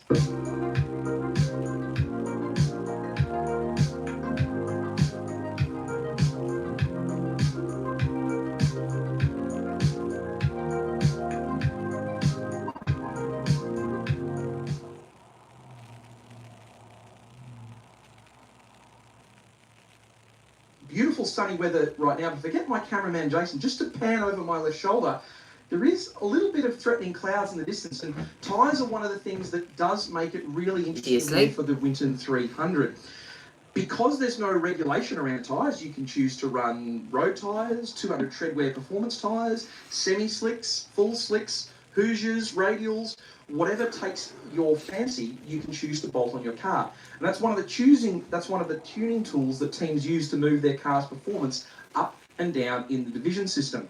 If you can bolt on, say, a faster tyre and move your car up a division, you might find yourself more competitive in, say, Division B or Division A. Let's say you're right on the verge of running Division B or Division C, and you've got that change between having to run 2 or 1 pit stops. You might choose to run a slower tyre to reduce the performance level of the car so you can run flat out and not break out of your division. Viola, Private Welth, Honda Integra there. As Tammy mentioned in her interview, just missed out on the top 10 by less than 1/100th of a second. That's how close the running is here. We've got the Track School Cox Automotive Nissan Pulsar as well. I'm reliably informed that the pro driver for that car is saying themselves in the caravan at the moment. Now, this is a car I'll get Tammy to jump in on the microphone for me for, because she knows far more about the trials and tribulations that's been going on with this car throughout the course of the weekend. Tammy, great to have you with us on the coverage. Thanks for joining us this weekend. Thank you, thank you. What I'll do is I'll pass the microphone to you, and you can go and tell us all the things that have been going on inside the BYP Racing Garage, which of course you're intimately involved with the car that's currently sitting on pole. Yes, I am. One of the drivers is actually my husband, Anthony Sewell, who managed to put the car on pole yesterday afternoon in the top 10 shootout. But coming into practice this morning, they've blown a gearbox. And when I say they've blown a gearbox, they have absolutely annihilated the gearbox. But if you're ever going to get a team to rebuild a gearbox prior to a race, it's Jimmy and Benny Tran that need to do that. Anthony, do you want to come over here and have a bit of a chat? How are we going after yesterday? How are you going after, this morning, the gearbox? Good, yeah. We blew a gearbox apart. Don't know why. We blew it apart. It just decided to part ways with itself. The boys got it all out, got the new one in and back together, and we've taken it for a 10-kilometre-an-hour drive around the block, and it seems to work. So we'll just keep having our fingers crossed that it's all okay for the race. So, yeah. Safe to say, pretty confident for the race? Oh, yeah, as confident as it can be when you have to put a gearbox in an hour. But they did a good job. It seems to be all right. I mean, it wasn't anything major that we can tell that apart from the gearbox, so that's a good thing. Yeah. So. Great. You'll be starting from pole position, so good luck with the race. Let's hope you've got a clear straight. Yes, hoping we do, and hoping we have a good race. It'll be tricky with a lot of slower cars out there, but being Division 1, we've obviously got to drive very fast to try and keep the pace up to make up for an extra 5-minute pit stop. But yeah, it should be good fun. Great. Well done. Well done in the race. Good luck in the race. I'll pass you back to Dave. You want to continue our pit walk? Thank you, and thank you, Anthony. You were a great sport on the coverage at the 2 weeks ago Wakefield 300 held at One Raceway. Bittersweet end of the race there, and again looking for redemption here this weekend. Yeah, look, it was a shame. You know, we just broke a bracket on the supercharger. But yeah, hopefully it's all ready to go again. They've done a really good welding job, got it all back together. I can show you if you like. Would you like to see the item? Why not? Let's get here you go. We'll do some show and tell. So brand new bracket, brand new wells, supercharger held on nice and tight, making sure plenty of horsepower going to this Honda K Series. Anthony, we look forward not having to have a chat with you midway through the race. We want to have a chat with you at the checkered flag, mate. Hopefully that is the case, yes. It'll be nice. Well, we'll continue our walk down the lane. Just avoid the fans. Of course, BYP, these are the team that also, because both cars are front-wheel drive and they're running on slick tyres, they do tend to use tyre warmers just to try to make sure they've got heat in the rear tyres. You heard Tammy with the interview with Charlie Viola. One of the key concerns for the front-running cars here, particularly the front-wheel drive ones, is getting temperature into their tyres during those formation laps before the start of the race. It is cooler conditions here, not quite as cold as we were experiencing at One Raceway a couple of weeks ago, but it is not quite a summer's day where you can get plenty of heat in the tyres. Now, a gentleman who's got his own point to prove after a bit of a shocking run at the Wakefield 300 a few weeks ago is Todd Herring. Now, Todd, we had to have quite a few chats during the course of that race when you were sharing a car with your son. You decided to jump into another MX-5 for this race like you did last year. Yeah, got a late call up again. Andy's co-driver couldn't make it, saw back. So yeah, here I am again, and we'll see how we go. The Wakefield 300 wasn't good for us. Yes, well, we won't mention the war. Now, Andy's been quite successful in this race before, and this car's been an absolute train throughout a lot of these 300k races. Compare it to the car that you normally drive. More power, less power, more weight, less weight, more advanced, less advanced. Where are we sitting on the development time frame on this one?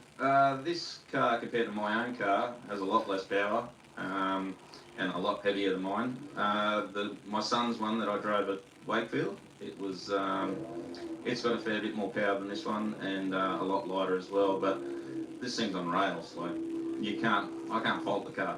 We'll have to call you the train driver if that keeps up. Actually, no, we're in Victoria. We've got an extensive tram network in Melbourne. We'll call you a tram driver. There you go. Ding, ding. Thanks, mate. Hopefully we can go back to back in it. Stopping all stations to Victory Lane will be the 791. This car, of course, has tasted plenty of success here at Winton in previous endeavours. The Winton 300 is Andy, of course, the car owner, does a brilliant job there. One of the things we'll see through some of the pit stops is a variety of different refuelling apparatus. This is one of the more rudimentary designs, but it works perfectly well. We've got an elevated 50-litre fuel drum up here, with just a hose coming off here, with a normal fuel nozzle down here. Again, minimum pit stop time for any time you put fuel in the car is 2.5 minutes. So that does mean that teams got time to take their time, relax, focus on the safety. Again, also got Kara Zabatakis in her number 21 MX-5 as well. So we've seen Zara take chance in some Trans Am racing as well in a TA2 car. Of course, the MX-5 is where she grew up and knows and loves the speed and handling of a light, nimble MX-5. MX-5's massive feature in the Winton 300 grid. We've seen plenty of them running in some of the other 300k races, but a lot of them make the trip south of the border, crossing the Murray River. Someone doesn't quite want to be on camera quite now. A variety of different Mazda MX-5s, the NA, the NB, the NC models. We even saw almost a brand new out of the US ND MX-5 Cup car joining us at One Raceway a couple of weeks ago. Now, one of the guys who gets up and down the motorsport circles is Ken Christie. Ken aboard the number 154 BM Performance Centre BMW M3. Great to see you back out here again. What have you got in store for us this weekend with the BMW package? I'm not sure. We really had a fun time, qualifying. We were really happy to make top 10 and improved a couple of spots. I was sitting in fourth, which is the highest we've been here at Winton 300, and we just hope that the car stays together, which we're pretty confident it will, but Michael Luss driving with me, which is going to be great. So we're looking forward to a really fun event. It's going to be fun, really good. Now, we've seen you use these events as really good development practice for events like the High-Tech Oils Bathurst 6 Hour. Is that still the case? That's still the goal we're working to with the team? And I see you're wearing the Chill Out Systems cool shirt. You've got all the technology ready for some of the longer distance endurance races. But of course, it always comes back to Winton and that grassroots fun element, doesn't it? It does, and Winton's just so much fun. Yeah, we learned a lot the first time we did the 300. We've changed we've got a new fuel rig, which is now put a 100-litre tank in the car. You know, we've realised we had about 40 things that we had to work on. We did those for the Bathurst race, for the 6 hour. We took another 10 or 15 ideas and we've implemented most of them here for this race. So we're pretty happy to be sitting in fourth at this stage, yeah. Excellent job in qualifying. Now, you'll be running at the front of Division B, so you've got those 2 compulsory pit stops to make, 5-minute and a 2.5-minute. You mentioned you've got that 100-litre tank in the boot. Do you need the full 2.5-minute stop to fill up that 100-litre tank, or not quite? No, we can drop fuel at about 4 litres a second with our fuel rig, so it's not a timing issue for fueling at all. We'll really wait. It's a driver change that's going to be the 2.5-minute one. We've done our testing in the 5 minutes. You know, we had plenty of time to get driver in and out and refuel. Refueling will take us, you know, circa 50 seconds to drop the 100 litres of fuel into the tank. So, you know, it comes through quickly through a 50mm pipe. Definitely. Well, we wish you and the team all the best. You've got a number of members. I can see some of my friends from the BMW Car Club and Ray Hislop, improved production veteran, another great Tasmanian motorsport export in the background. He's probably telling... There we go.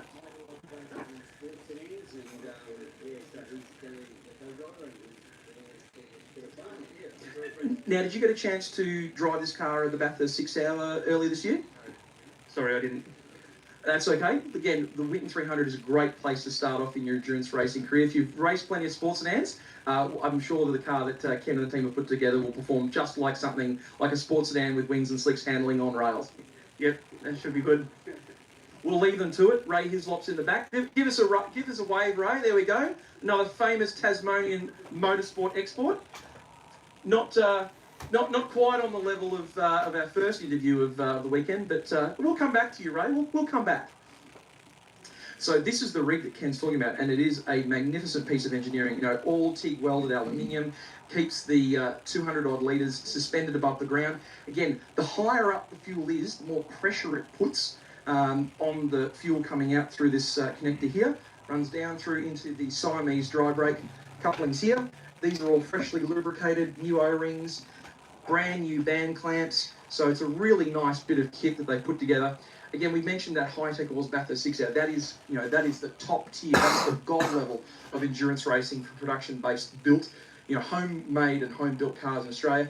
And so many teams we see bring their cars from production car racing to go race at the Winton 300 level. We have cars that come from that level come down, and cars that from this level go up. Now, one of the cars you may have seen racing in a Bathurst 12 Hour back in the day are some of the Fiat 500 of Baths.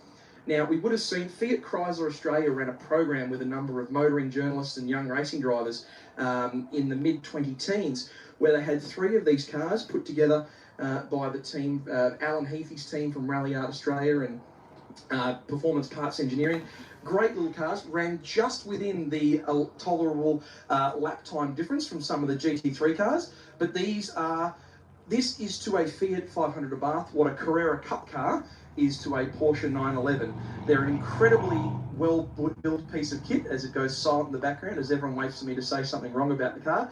Brilliant little turbocharged 1.4 litre engine, 6-speed sedan sequential gearbox, front-wheel drive, plenty of front aero on the car, little bit of a rear wing on the background. Basically, it's almost like an R3 or an R4 rally car in terms of how prepared it is, but for a racetrack. Normally running on slick tyres, this weekend they're running on Yokohama semi-slicks to try to position the car in the division class the right way. We'll wish them all the best for the run this afternoon. I've had the pleasure of seeing one of these cars up close with all the panels off and all of the bonnets open at Performance Parts Engineering in Pakenham, and that's been a really great thing to see. So many cars come from different backgrounds. We have ex-production cars, improved production cars, Super TT, international one-make trophy series cars. At the recent One Raceway event, the Wakefield 300, we had an old Maserati Trofeo car win the race with Lachlan Neath driving. And then you go back to a car that's, this is the epitome of the race, NC Mazda MX-5. Obviously, this one's a little bit worse for wear with a little bit of race tape holding some of the panels in place. But again, with a relatively small budget, with a group of friends, you can put together a car that meets the rules, that you can run safely and run reliably for those 100 laps of Winton Motor Raceway. Moving further down the field, geez, that sun is beautiful. This is a dramatically different weather than what it was 2 weeks ago outside of Goulburn. I don't have to feel my fingers freezing and jam them back in my jacket pocket every time. Volkswagen Scirocco R up in the air. This one, of course, previously part of the production car series and Bathurst 6-hour fame. Now, we'll get the driver edit. Now, this looks like some emergency maintenance going on just before we head out for the Viola Private Welth 300 today. Is it engine, gearbox, both? What are we looking at? I wouldn't call it emergency. I think it's just some basic fine-tuning, pre-race checks, oil change, just check over the car, nut and bolt check, tighten up some bolts and things up for doing some alignment adjusting. But we had some drive shaft issues which are all sorted, and hopefully our finishing record will stay intact. Now, I noticed that you're running on the the hand-cooked semi-slit tyre. Are these the same tyres that you had at the High-Tech Oils Bathurst 6-hour earlier in the year? Yeah, this is professional racing at its best, right? So we've got some leftovers from the 6-hour and then scrounge from others from another team who had some leftovers as well. So we're really talking high-stakes stuff, putting it all on the line for the Winton 300. You put together a set of your cleanest dirty shirts. Basically, yeah. It's going to get the job done. Yeah, they're pretty consistent actually. Yeah, so hopefully with some alignment changes and make them more, make the car a bit more neutral and a bit less, pushy at the front, we should get home. Definitely. Well, don't forget to check the glove box for lollies as part of your pre-race prep. Something that a lot of kids forget to do. Always check the glove box for lollies. Again, another Mazda MX-5. The NC generation, we're starting to see a lot more of those cars appear. The NC wasn't traditionally favoured by sports car enthusiasts because NA to NB was not a lot of changes, very small and lightweight. The NC got a lot bigger, a lot heavier. But it turns out that the car is very well developed. A lot of components interchange with the Mazda, the larger platformed Mazda RX-8, so you can build a lot of endurance and longevity into the wheel bearings and control arms and uprights by swapping in a lot of the components from the Mazda RX-8. Now, in the Hyundai garages, we've got the Lendrive Finance Hyundai Veloster hiding over here, the number 98, and in the other garage we've got the 787C. 2 ex-NASA engineers. Oh my god, go away. Now, the Veloster's running reasonably nicely, running on the Yokohama Advan AO50 semi-slick, but turns out there is a bit of an overboosting issue, some check engine lights, limp mode issues going on with the 787. So if you remember back to our coverage of the 2024 edition of the Viola Private Welth Winton 300, this team was also experiencing a number of ECU issues and things like that during the course of that race. The number 74 Subaru team, number 14 Subaru team, my apologies, they've chopped off the top of their number with the Viola Private Welth sticker. Plenty of bonnet ducting on this Subaru Impreza and on the BMW on the other side of the garage. This, of course, is the Motor Events Racing team, who, of course, run a huge number of grassroots-focused endurance trials and racing for competitors all around the country. If you think 300Ks around Winton is long, guys, what was the length of racing you've run here at Winton? 12 hours, 24 hours, 36 hours? 18 hours at Winton non-stop. What, you think the people that run the Winton 300 are a little bit silly? Get a load of these guys. We wish them all the best. They're a great crew. Don't quite have the same costumes and silly setups that we often see at some of their events, but they're a great addition to the field here with the Winton 300. The cars are very much tuned for longevity. Now, speaking of longevity, both as a competitor and in his car, it's my very good friend, Glenn Townsend, who got the memo about wearing the branded merchandise during the interview. But he must have missed, he doesn't have his sunglasses on, but he missed a bit about having his hat. No, put those away. Now, Glenn, I didn't get a chance to be part of the team covering the event yesterday, but I noticed in the NatSoft results sheet in qualifying, there's a little note down the bottom that said a competitor at 173 had their fastest time disallowed, but then you just scraped into the top 10 by the barest of margins. Unfortunately, you also pushed out our naming rights sponsor, Charlie Viola, out of the top 10. He's not bitter about it at all, but tell us what's going on with the 173 Lotus this weekend. We saw you made the sort of Winton 291, I think, last year. Yes, we got to lap 98 last year. We were leading our class, third outright. Almost saw the checkered flag coming out, but the wheel decided to part company on the lap 98. Very disappointing. Now, there's been a bit of re-engineering going on in the back end of the lot. We've got new wheel spacers, new wheel studs. Everything's double, triple, quadruple checked. I'm guessing we've got lock nuts and thread lock and all sorts of welding going on back there to make sure that doesn't part company this year. If it parts company, I think I'll give up. Well, thank you, Glenn. We'll go back to the gentleman in the commentary booth. That's it for the moment from the lane here for the Viola Private Wealth Winton 300.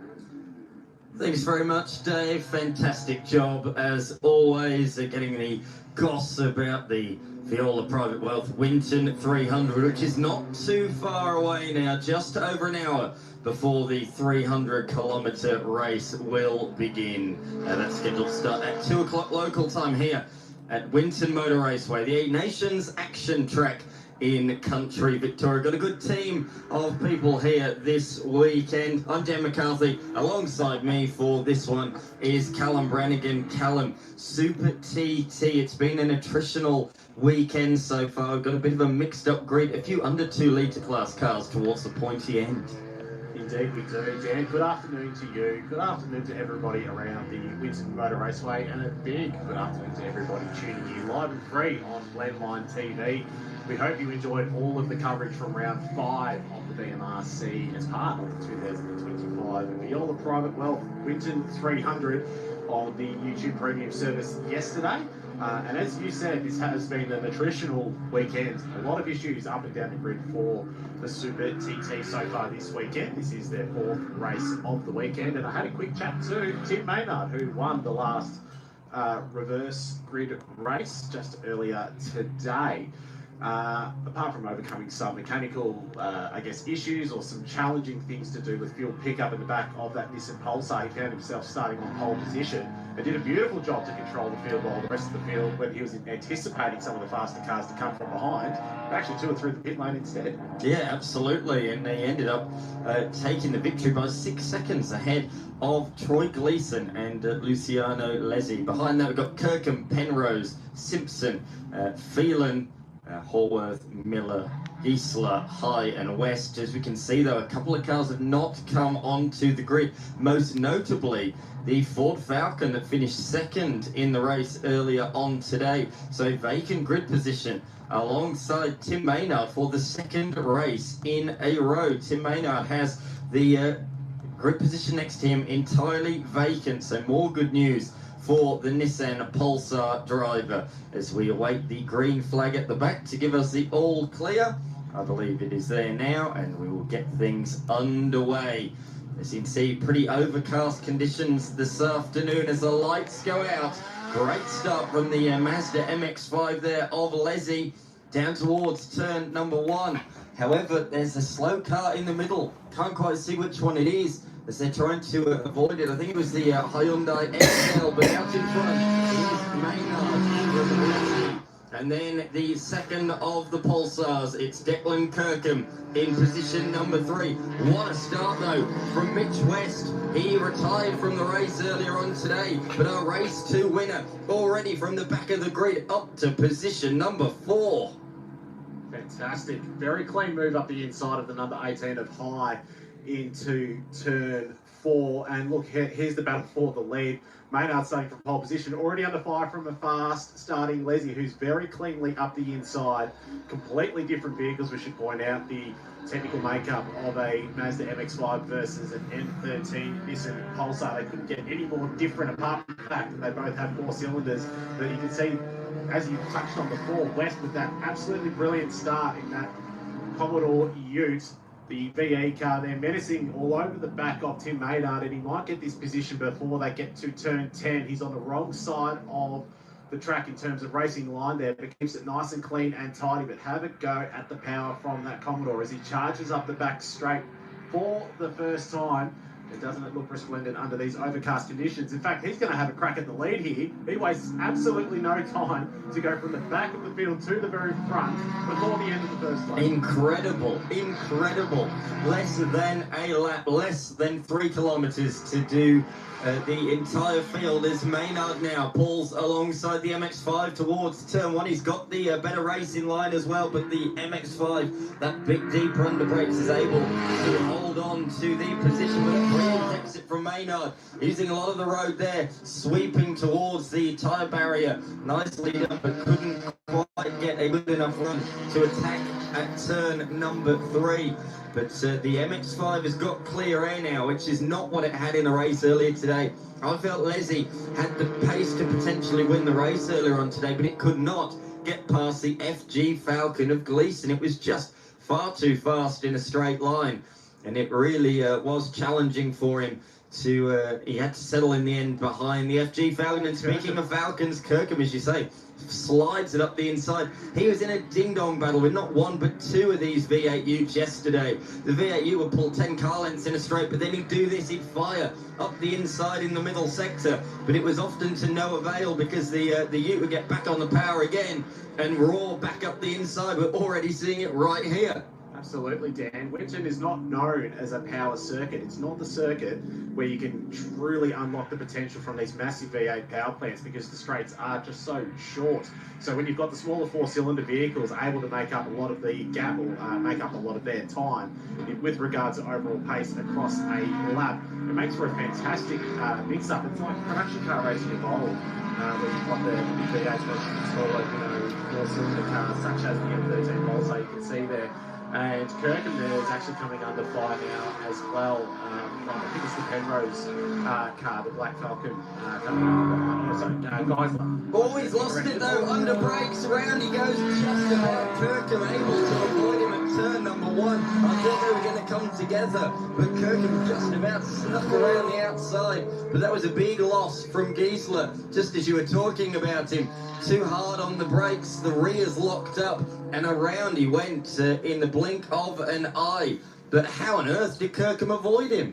He did spectacular work there. Very quick reaction times and evasive driving to make sure he didn't plough into the side of that Black Falcon Ute at turn 1. So lightning fast reactions there from Kirkham, and that still means he sits in position 5. But that was a bit of a moment there for Geisler in the number 114. Meanwhile, on the screen now, we've got the number 31 of Penrose all over the back of the Focus On Furniture Toyota 86. And Miley Miller there just made the move just at the start of that middle sector, which we got to the twiddly bits. So Miley Miller, another driver. Dave Stillwell was talking about the Otis Sands car that was racing in the 86 Scholarship Series last week at the Shell V-Power Motorsport Park, and that one did as well. Miley Miller also competed in the 86 Scholarship Series last weekend as well. Very, very young. She's, I think she's 16 years of age. She's already been racing cars for a couple of years. Spent many years in go-karting. She spent most of her life behind the wheel of motor vehicles, and she hasn't even got her L's.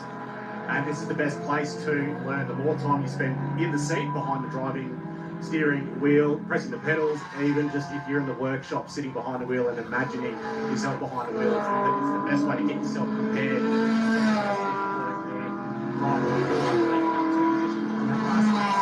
Position 6, starting to pull comes past camera there as they make their way towards turn 3 for the 4th lap of this 25-minute race. Certainly does. Through they go. Lead margin out to 6.5 seconds. Fastest lap set last time by a 1 minute 33.582 for Mitch West in that Holden Ute. Leslie in the MX-5, position number 2, ahead of Maynard and then High. So that Falcon Ute, the number 18 car, is beginning to close in on Tim Maynard, although last lap actually Maynard actually pulled away despite being an under 2-litre class car. If you're tuning into Blendline TV for the first time at the here this weekend. Right now, you'll be wondering what the different colours mean on the timing tower. Well, that is under and overs. So the black ones are the over 2 litre class cars. The ones highlighted yellow are the under 2 litre class cars. They fight for outright victory as well as victory in their class. So at the moment, it is the over 2 litre car of Mitch West that is leading the way. But it really has been an eventful weekend so far. We've had 3 different winners in the 3 races so far. Glenn Postlethwaite has won a race. We've had as well Mitch West winning a race, and then earlier on today we had the man who's in position number 3 at the moment, Tim Maynard, who's also taken a W. So 3 different winners in the first 3 races, Cal. Shows the really strange weekend that we have had, a season really that's been dominated by Postlethwaite with his retirement. Not starting race number 2 and not starting race number 3 really has opened the door for a few different competitors this weekend. Tim Maynard, he is hard to miss in the pit lane. He is 6'6", and to accommodate the car or his co-driver this weekend as part of the Viola Private Welth Winton 300, he's actually had to move the seat considerably further forward than he otherwise ordinarily would have the car set up ideally for himself. Well, here we go. We've got Viola in at number 13, E36 BMW pulling into pit lane.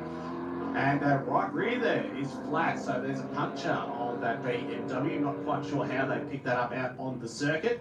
Nonetheless, they've had to pull into the pit lane, which during a sprint race like this, Dan, is the last thing you need. Yeah, it's a real shame. A newcomer to the series. He's had a good, solid weekend, just stayed out of trouble until this final race. Unfortunately, looks like at least a tyre will be changed, but they do have a few minutes to get that done and get the car back out and record some points. But nevertheless, I think he would have enjoyed his weekend here at Winton Motor Race, where he was locked in a fantastic battle with Welth in the race earlier on today.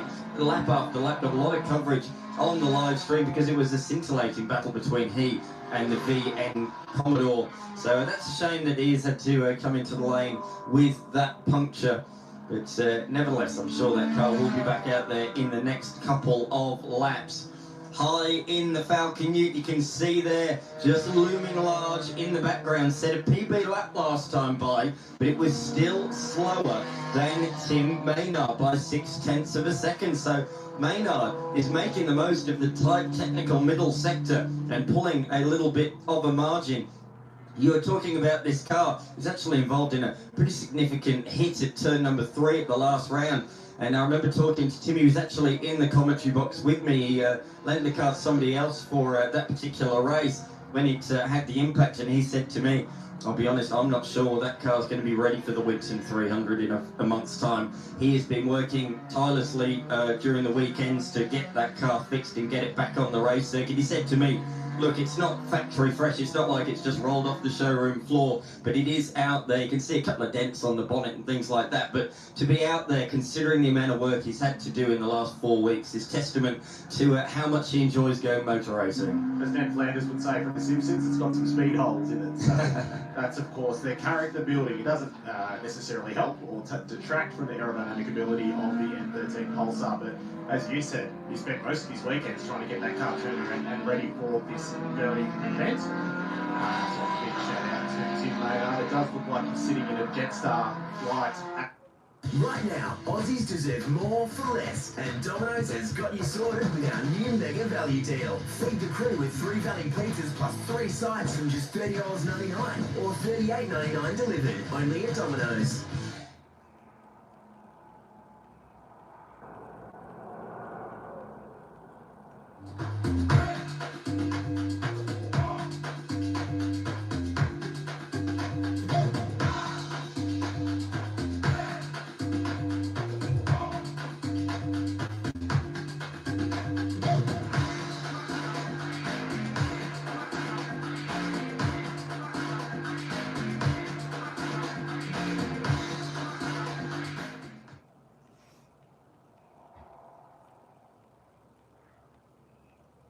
At the moment, cramped up with his knees close to his chin, but he's pressing on, and he's actually, as you said before, Dan, 1 minute 38.2 was his quickest or his PB the last time around. Behind in position 4 in the silver Falcon Ute going past green there. and just behind him is Declan Kirkham. Now, Kirkham has actually been consistently fast in the last few laps, albeit only by a tenth of a second, but he's not letting him go. And there's just under 11 and a half minutes remaining in this race. So the Nissan Pulsars are definitely doing a fantastic job in this fourth race of the Victorian Super TT here at round 5 of the VMR. Oh.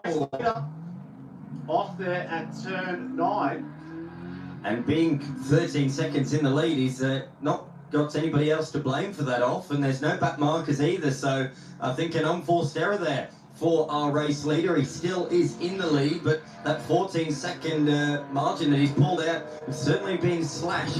Here's a replay of what happened. You can just hear it. Oh, there, so it went wide at the corner underneath the gum tree, and then took off through the grass there. That was a real odd one. You don't see too many cars go off there. If they do, they normally just drop a couple of wheels and get back on, so that was very strange. Yeah, a couple of drivers up and down the pit lane were talking about the amount of oil offline, and that was actually dropped during the 1 hour warm-up session this morning for the build-up to the 2025 Viola Private Welth Winton 300. And it's quite prominent on the left-hand side, and yeah, a lot of drivers, it's one of the hot topics, just how slippery it is. So that could have been the cause. He might have just been running slightly wide and caught out in the grey, as well as the slick oil spewing him off just underneath the old gum tree. What a wonderful saying in this part of Victoria, Dan. But obviously that part of the track very famous around the Raceway. But no harm, no foul. West is back in the lead of the race, able to resume the number 43 Commodore Ute. He did lose a bit of time, 2.5 seconds to the car that we're looking at on the screen at the moment. 1 minute 40, about 7 seconds slower than what he has done previously. So did certainly cost him some time, but not too major that he has to fret too much. He's still got a comfortable near 12-second buffer. You can see different racing lines being taken by this MX-5. Takes quite a sweeping line around some of these corners compared to some of the big heavy machines that take a more V-line, apex early, go out wide and apex late. So this light, nimble Mazda MX-5 certainly comes into its own through the corners. You can see it certainly had a bit of work. Oh, we've lost a wheel. The 114 machine has gone off the road, and as you say, the studs, are they missing? It looks like it's sheared the studs there, Dan, and the car, it doesn't look like it's on a complete 180-degree sort of angle. Sorry, the rear tray. I'm struggling to articulate what I'm trying to say here, Dan. But it looks like the tray's actually come up and picked up the rear of that BF Falcon Ute, and that's at the exit of turn 12, if I'm not mistaken. But it looks like indeed the studs are completely sheared off the rear left there, and I'd be curious to know where the wheel is.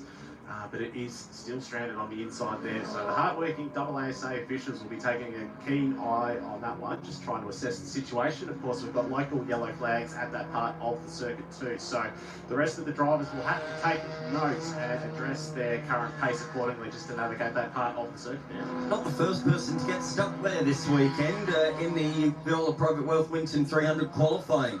The car number 3 driver of Scott Tydeman ended up over there as well in qualifying. Just got on the power too early, lost the rear, and ended up getting bogged in the grass. Despite that, though, because it was so late in the session, no red flag was flown, and he did make the top 10 shootout. So despite that excursion, Tydeman and his co-driver Ian Joyce will be starting the race from inside the top 10 in an hour's time. So they really impressed me actually in qualifying. That big heavy Commodore certainly performing strongly around the technical Winton circuit. That was one of my drives of the qualifying session yesterday. I thought a really good performance from him.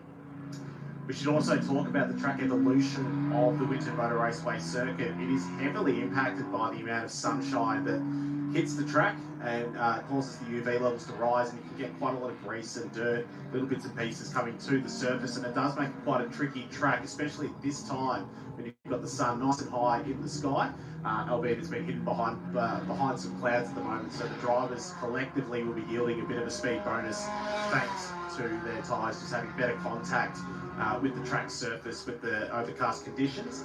Here's the number 18 Falcon Ute. Doesn't it sound fantastic, Dan? You're going to love a screaming beat thanks to that Winton Motor Raceway, and using quite a lot of curves as well. Have a go at the amount of exit curve usage there as they come up the old main straight.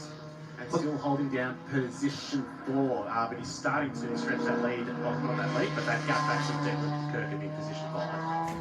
I've really enjoyed seeing not one, not two, but 3 utes out there. It really does remind me of the good old Brute Ute days, the V8 Ute days, particularly the West one with the Holden stripe, the signature Holden logo, or not logo, but the words Holden emblazoned across the top of the windscreen, and also the fact he's got a nickname in the back windscreen as well, Mitchell Junior West, which of course certainly harps back to those V8 Ute days, and Super Utes as well. They all have a nickname, don't they? Absolutely, I'm thinking of Charlie Handlebars Kovacs. Oh, great one. Bit of an easy nickname for a man who's got a massive mustache that he's trying to hide under that helmet. Have a go at the tail action there high as he comes out of turn 9, trying to get that power down. And one of the reasons this category, or back in the day, the old V8 Utes category was so popular because it was all weight at the front and a lot of power at the back with zero weight over those rear tyres. It was extremely difficult to control. So, as you say, there are a lot of utes here this weekend. In fact, there is one competing in the Viola Private Welth Winton 300 coming up later on this afternoon. Yeah, the number 36 ute, which is being run by the Wodonga TAFE students. And boy, oh boy, they've got a whole legion of 36. 36, is it? I know it's a bus full. They've got a minibus that takes the crew back to the hotel between during the night, brings them back to the circuit the next day. 36, there you go. That is the equivalent of a minibus full. It's more than a supercars team on any given weekend. Wow. Probably not quite a Bathurst 1000 weekend, but having 36 students from Wodonga TAFE, having a quick chat to Grant Phillips, who's behind, or one of the drivers of that Falcon Ute. They've had a couple of issues the past few seasons, or past few attempts at this very race in 2023 and 2024. Got a bit of a throttle sensor issue in that car this weekend, but he couldn't sing the praises enough of the students, the teachers, everyone involved from Wodonga TAFE. Here comes Declan Kirkham, having a good look up the inside there, keeping it nice and tidy. He's left an M13 Pulsar's width from high, coming through turn 7. The long left-hander at turn 8, the rear of that Pulsar being picked up. Oh, that is a big moment there from high. And he's keeping it together. That looks like the Teddy Ute Muster more than anything than race 4 of the Victorian Super TT. But again, manages to keep it together, drops the spot, but is able to resume. But that's fantastic. Opportunistic move there from Declan Kirkham. I like the Scandinavian flick as you went from one side to the other, from one hairpin to the next. That was awesome. Really good catch, particularly as the rear tyres hit the dirt. I thought it was going to spin for sure because you lose that traction from the tarmac to the gravel. But no, good catch. Certainly you would have been hard at the wheel there, jostling left, jostling right, trying to keep it in the right direction, which he did. Yes, all right, he lost a position, but he could have lost many, many more because Miley Miller and Penrose are not too far behind either. So that was a good job from her. Further forward, Leslie is putting a lap on the BMW, which is back out on the circuit, albeit 5 laps down, Callum. Yeah, great effort there from the team to get that car turned around. Could have been, or it should have been just as straightforward as getting a new right rear bolted onto that E36 BMW, so feeling back out there. Snowmother was last in the race, unfortunately, in position 11, but thankfully, so it should be position 10 by the time they catch up and pass the car of Giesler, which is still stranded on the inside of the exit of turn 12. But fantastic effort there from the team supporting Phelan this weekend to quickly change that tyre, because it's unusual that you'd be completing a tyre change mid-sprint race. Yeah, absolutely. Not what they'd want to do. Of course, the 300 race later on will have several pit stops. Depending on the class, you might have to serve 2, but everyone will at least have to serve 1 compulsory pit stop throughout the race. We'll come on to those different rules and regulations that make the Winton 300 so exciting later on when that race is on. But for now, we are going to focus on the Victorian Super Tin Top category, their penultimate round of the year, the final round of the Victorian Motor Racing Championship, going to take place at Calder Park in a couple of weeks' time, or just over a month, I believe it is. So looking forward to getting back to Calder. It's been a really good season for VMRC. They've branched into South Australia for the very first time around at the Shell V-Power Motorsports Park, and that was well received by all the competitors. Lots of numbers went over there, many categories as well, including the Australian Drivers' Championship. So it was very well received, and now our race leaders decided he's going to get in and involved in all of the sliding action as he moves past Boyd Simpson in the number 25 Hyundai XL. Did you see the fuel flap flying open there as well? Such was the slide, and there it goes again. So every time he's turning left there, just the fuel flap is opening up, obviously just adding a bit of drag for aerodynamic benefit there for the ute in the cornering sections of the Winton Motor Raceway.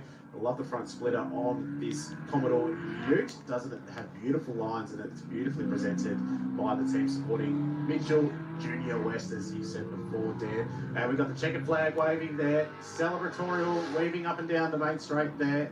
West crosses the line there to take race 4 of the Victorian Super Tin Tops. Absolutely great performance in the end by nearly half a minute. So he well and truly gapped Leslie and even set the fastest lap of the race on the 13th and final lap as well. And he's revving as he goes past the commentary box window, taking his first couple of wins of the season. So he is absolutely delighted with that, and rightfully so. Young Mitch West is loving life out there at the moment. Further back though, we await the next car. There it is, Leslie ahead of Maynard. That gap came down quite notably towards the end of the race. Maynard would have been hoping for a couple more laps, finishing just 1.3 seconds shy of second place in the end. Kirkham comes home in position number 4 ahead of High, and then the next car through, Miley Miller in the Toyota 86. She had a few issues earlier on. Here's Mitch West, look at him putting on a show for us, trying to crank that ute sideways. Well, his fellow competitors did that throughout the race. Here he goes, surely he's going to give it a bootful on the exit of the hairpin.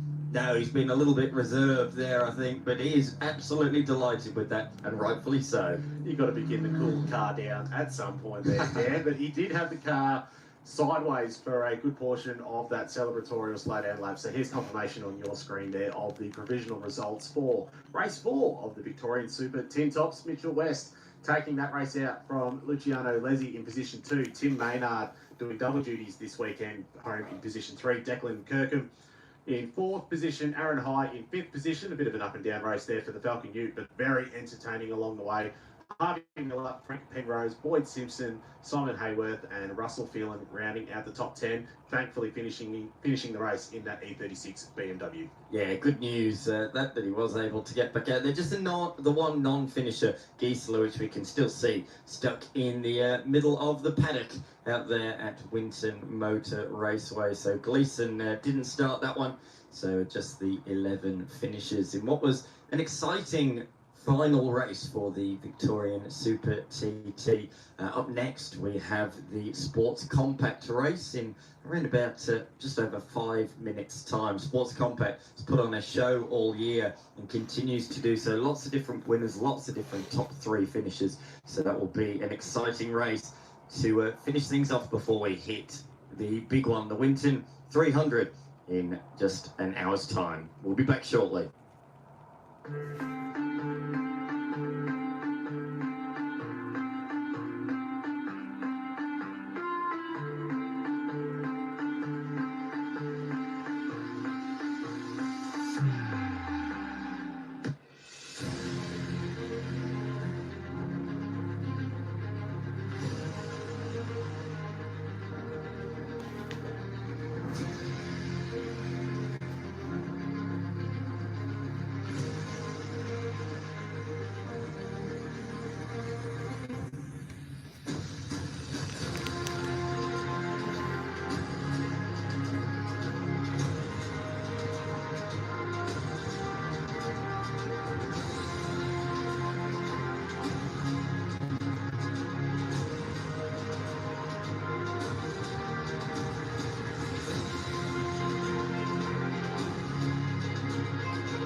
This brilliant debate.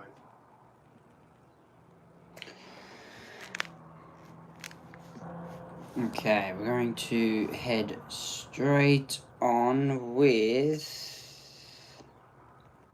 the next support race.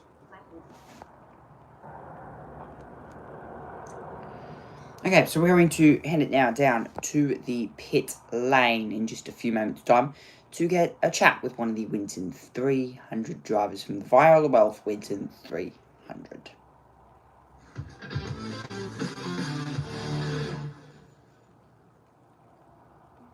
So I thought it was an opportune moment to take some time and chat to some of the competitors who've made an incredible contribution to the history of the Winton 300, the modern history of the Winton 300.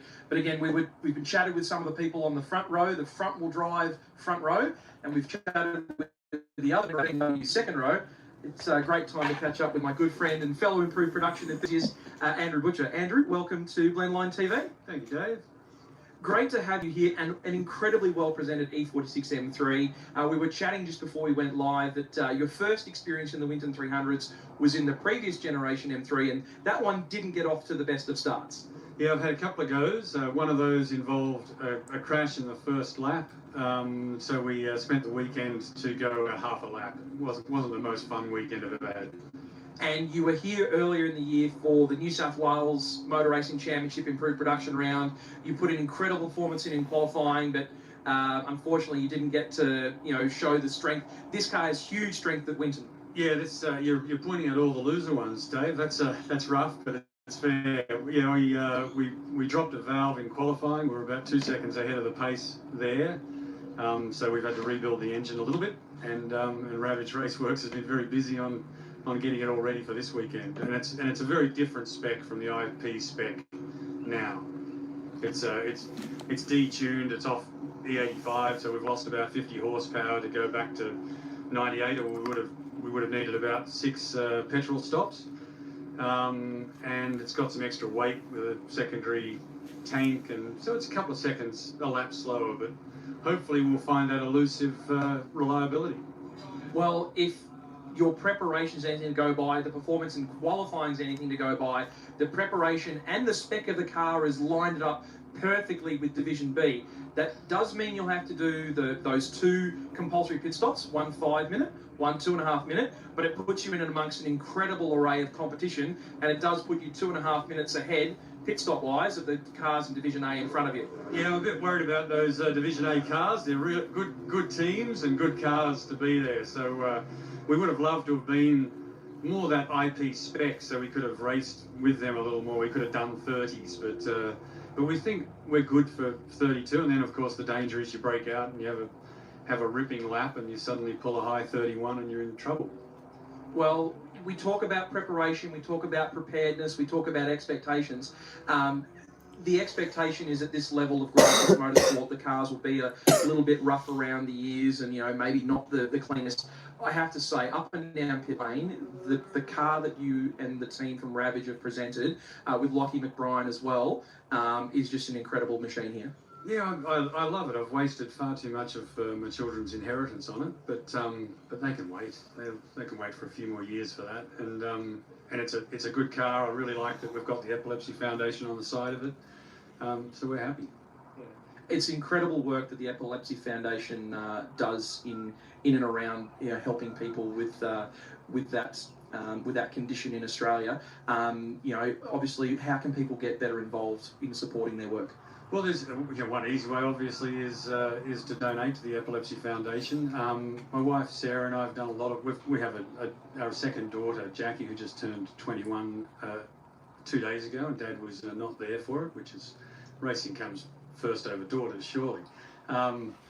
Jackie has a form of epilepsy which is pretty nasty, and so the Epilepsy Foundation does a great job helping families and programs in schools in particular to where kids with epilepsy are. They'll go in and tell teachers and students how to help, how to get rid of the stigma, because there's still a stigma around it that clearly isn't fair. And so we really like the work they do. Absolutely, and we love the way that you're representing them here. We've got some more racing back on track going right now, so thank you to Andrew Butcher and the team here for taking the time with us. Back to you guys in the box. Thanks very much, Dave. Yeah, Andrew driving for a a very good cause, which is really nice to see. The Epilepsy Foundation sponsored BMW.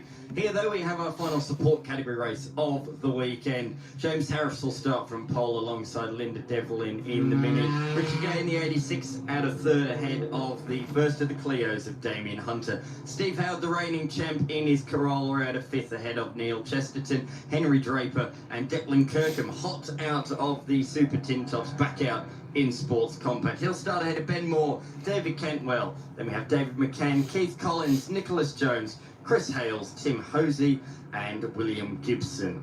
Beyond that, we then have Bruce Woodward in the little old VW, Megan Kirkham in the Pulsar, Eddie Metz from the back row of the grid in the Escort. Look out for that bright green machine, and he won't be starting alongside Lauren Talbot. I didn't see her out there on the warm-up lap. She retired before the race got underway earlier. So Sports Compact race number 4 here at Winton Motor Raceway, supporting the 2025 Winton, the Viola Private Winton 300. We're about to get lights on the entry. We get lights on the entry and it's lights out and away we go for the Sports Compact race number 4. What a start from the 13 S2 litre, flying up into turn number 1. Beautifully done, and overtakes the Clio Cup car, but immediately fights back. Does that Clio straight back up the inside. Tiny little car, but in the process gets the jump in the corner on the S2 litre.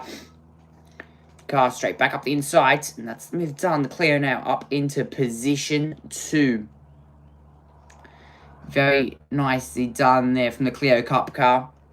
Of course, you've got, as I said, supported in the Clio Cup series, because they did support the FFSA, the French GT Championship, which of course has the GT4 Championship, the GT3 Championship, of course the French GT2 Championship as well. So very nice to see that happening. But Sports Compact race number 4 here is underway, but very nicely done indeed. There's that Clio Cup car getting a beautiful run and moves himself up into second position. And it does get a bit confusing. Steve Kirkham being overtaken there by the Mini, but a 15-second penalty applies to Draper in the Mini. So Kirkham is really just going to, doesn't have to worry about Draper too much, provided he doesn't get more than 15 seconds ahead of him. Absolutely, through they go. There's Eddie Metz in the Escort going through. I said look out for him from the back. Up 8 positions from P19 up to position number 11 for him. So great work on the opening lap from Eddie Metz, a driver that's been inside the top 5 for the rest of the weekend. So keep an eye out on him to continue surging forwards at a vast rate of knots. Doesn't it look absolutely immaculate? It's a proper old school sports today. 100%. And boy, if anybody hits that, it wasn't because they couldn't see it. That's such a bright colour. You can see that everywhere. I love it. It's just fantastic. The Escort's just such a beautiful silhouette of a car, and really well balanced. The wheelbase and track is just a nice match, and they go really, really well. Watching back here, further back in the field, or further forward in the field, I think it might be, we've got the Gemini, an 86 and a Renault Clio, followed by another Renault Clio. Yes, so Richard Gay's got past Damien Hunter, did that right at the end of the last lap, so a good move from him on the pit straight. Would have just roared past in a straight line with the straight line advantage that that 86 has, but it's now an old school Toyota and a pretty new one, an old Corolla KE30 against a Toyota 80. Gets the Toyota 86 there, and the Toyota 86 immediately passes him down that front straight and hits the brakes into turn number 1. Does he hit the apex? He hits it quite nicely. Second apex, turn number 2, through that chicane, and that Toyota 86 roars past the camera there, and straight now down into turn number 3. Double apex, turn number 4, straighten the car up before you hit the apex of turn 4. Whereas if you don't straighten it up before you hit there, straighten the car up, it will very much affect you there. But that 21 of that Toyota 86 has done a very good job to move itself up the order. And it's now being more or less pressured here once more as they make their run down into the final couple of corners there. So Gay moved up into third position there, as this is Howard and Hunter now going at it. Another Clio Cup car, which is Cristeroni in sixth, number 47, that Clio Cup car. Really good through the corners, not much grip overall on that car. Sort of what you expect from these kinds of cars. Not the highest amount of grip, but the grip from the circuit will certainly be helping these cars as they make their run now down the back straight. That Clio Cup car right up on the back of Hunter, of Chesterano there. Sixth in the Clio Cup car. Try and get a shot back at turn number 1 and 2. As Kirkham has just dropped 2 spots. There, did that Clio Cup car get through? No, it didn't. So that car stays 6th. But big oil drop down there, the back straight. That is the 113 Cantwell with a big oil drop. And that will not be helping incoming cars. And there will be a lack of grip down there. Big oil drop offline. And there will probably be a safety car for that. There's very much a big oil drop. That car would have dropped a lot of oil off the racing line down there on the exit of turn 2. And that car has had a big mechanical failure. Cantwell, the 113 car, big mechanical failure. Because that's been a really good engine, fairly new engine for him, and that's a bit unfortunate. Hopefully it's just maybe an oil line that's come adrift, and he's able to recover the engine without too much drama. Hopefully. Anyway, hopefully that is what the issue is. On track through the right-handed kick and down into the old tank corner. I mean, I'm breathing hard because I'm sort of worried there for poor old Dave. Around the gum tree they come, and into this tight right-hander. It's an interesting corner, that one. There goes the little blue car around the right-hander.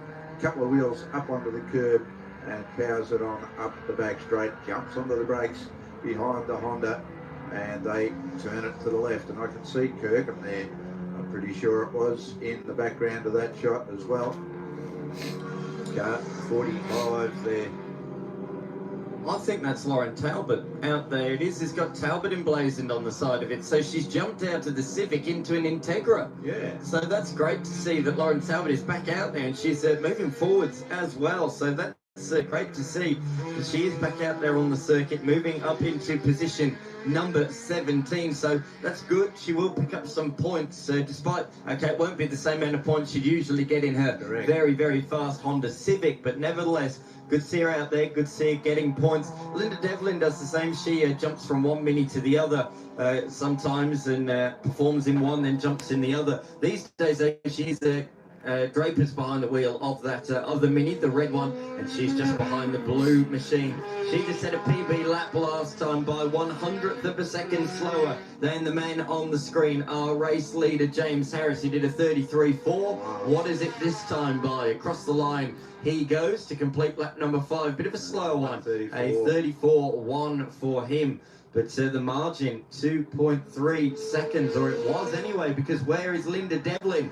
She's lost a lot of time on that lap, a hell of a lot of time, a 1:46, and she is under pressure from Richard Gay. I hope there's not a problem, and then it's just that she had a little off-track detour as they go through turns 1 and 2. That sounded all right to me. It did, yeah, and I'm not too sure exactly what's happened there, but she certainly lost quite a marked amount of track space as she heads down into turn 4. Car appears to be travelling okay, and we know that she's a determined driver, so there's not going to be her going to sleep behind the wheel, I don't think. No way, Jose. Very, very good driver is Linda Devlin. She's been a front runner in this series for a good number of years. As we can see the car coming underneath the gum tree, just ahead of Richard Gay. Here's a replay of that engine failure. It just went, didn't it? And you can hear it. It sounds like a bucket of nails rattling around, unfortunately. So I do feel that might not be just a pipe, as you put it. Might be a conrod issue, perhaps, or a piston issue. That was a fairly significant pop from the little Honda Civic there. But back looking at Linda Devlin here, she's powering the Mini around the right hand and taking it a little bit quieter. I think she sort of knows that she's not going to bridge that gap of 14 seconds back to Harris. So conserve the car a bit and just maintain station, really. That was back to her usual pace, so I think it must have just been an off-track excursion on the previous lap. So she's back on form once again, pulling a couple of seconds over Richard Gay. But look at this battle on the screen, Phil, of Howard, Hunter and Chesterton as the little Clio looks up the inside. Had a good look there, did Damien Hunter. Not quite able to make it stick there. And look, Eddie Metz is joining the fight as well. PB lap last time for the little Escort from the very back. He is flying at the moment, looking to make it a quartet fighting for a top 4 position. Through they go. Is he going to have a look at the inside? No, Howard's wise to that one. It goes fully defensive down into turn 7. Look at Hunter. Loads of understeer. He's going to try to go to the inside at the gum tree. Instead, he's been forced to go around potentially the outside, but thinks better of it. He's going to look for a nice exit here, though. Look at him. Bit of understeer, cocking up a wheel on the inside. There is Damien Hunter, and a bit too much over rotation on the exit costs him in acceleration. But yeah, that would have really hurt him there. But now Chesterton in behind. The 47 Clio Cup car sits second in Clio Cup. Can he look for a move here? Can he just shove it down the insides? Down here, turn number 12. No, he cannot. He sticks in behind. And behind Chesterton is Metz. And that green little Tirana. Very, very nice looking car. Very much love to have one of those cars. And it's good to see those cars racing around this circuit. Meanwhile, side by sides with Metz and Chesterton. They're 3 wide, nearly down into turn number 1. Bit of a lock up there from the Clio Cup car. And Metz gets through. Chesterton loses position, but he'll fight it now back up into turn number 3. Back up around the outside, back down the inside into turn number 3. The Clio Cup car gets through and moves himself up back into second. In Clio Cup, he stays second in Clio Cup, but very, very good battle there with Metz and Chesterton, 6th and 7th that battle. Had the traditional racing line, got the exit, got the momentum, and was able to retake that position. But just a couple of corners exchanged. And look at the margin that those two have been able to pull out on this lap. That's remarkable. And that was only through fighting through 2 corners. That's right. Once they start to squabble a bit, then the gap opens up in front.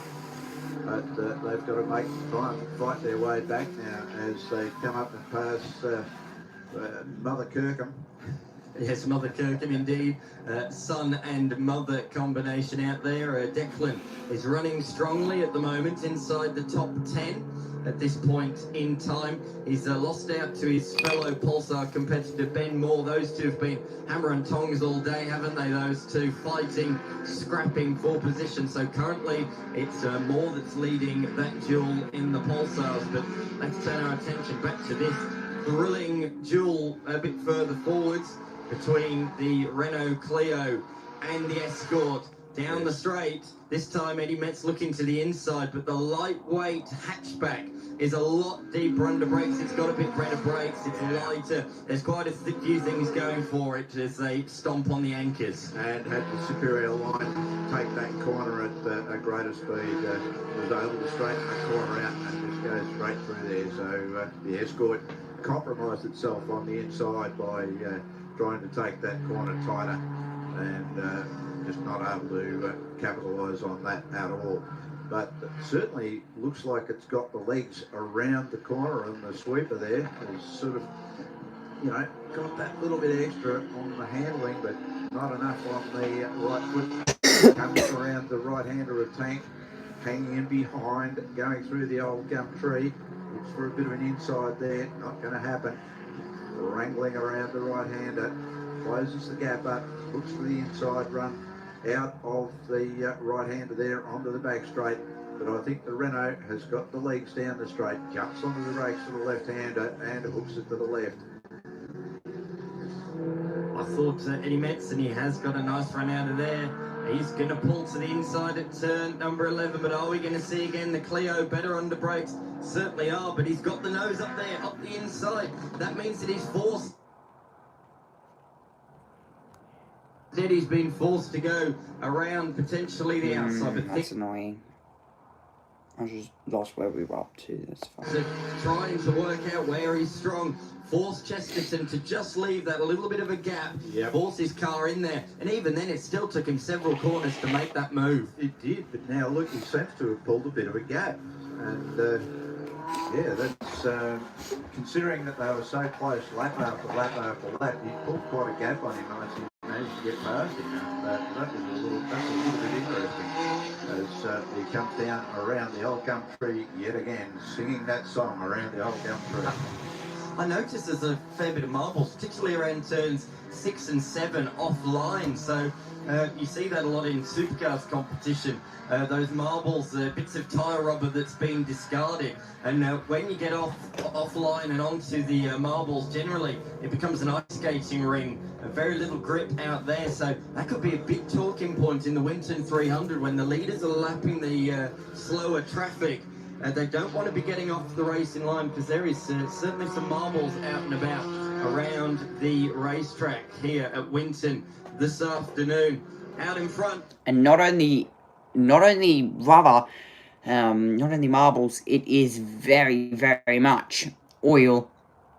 Oil and rubber do not go together on the outside of that circuit. It makes it almost a death trap in that Winton 300. When we see 100 laps around this Winton circuit. Harris now coming around the final few corners and under the gum tree and going around to what looks to be lapping Hales, and that is also the number 24 car. That's the number 51 of Jones and McCann up in front.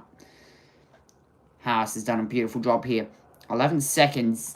Devlin has closed back up nearly 5 seconds. The margin 11 seconds. 7.2 seconds back to that Toyota 86. The 86 car doing a beautiful job as well. As Devlin now coming to the line. The checkered flag will wave this time around for Harris. He will get the win.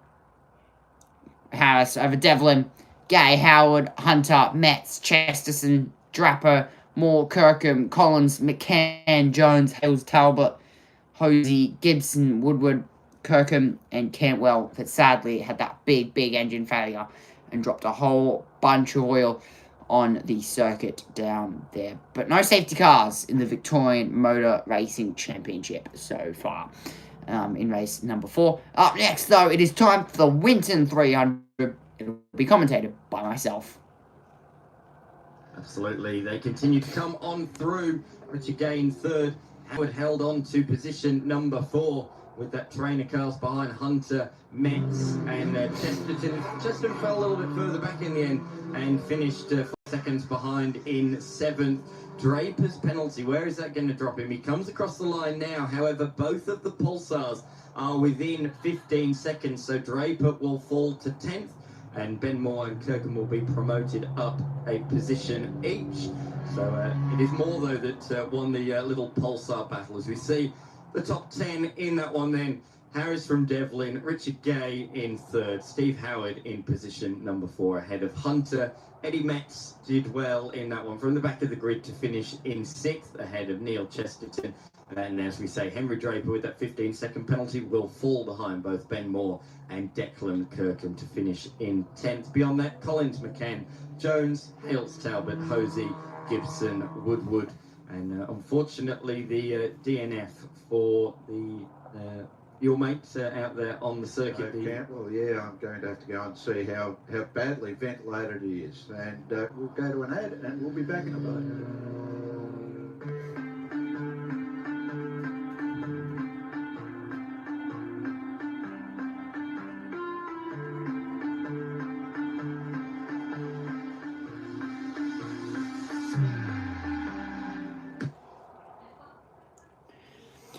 So the Viola Welth Winton 300 will be on track next.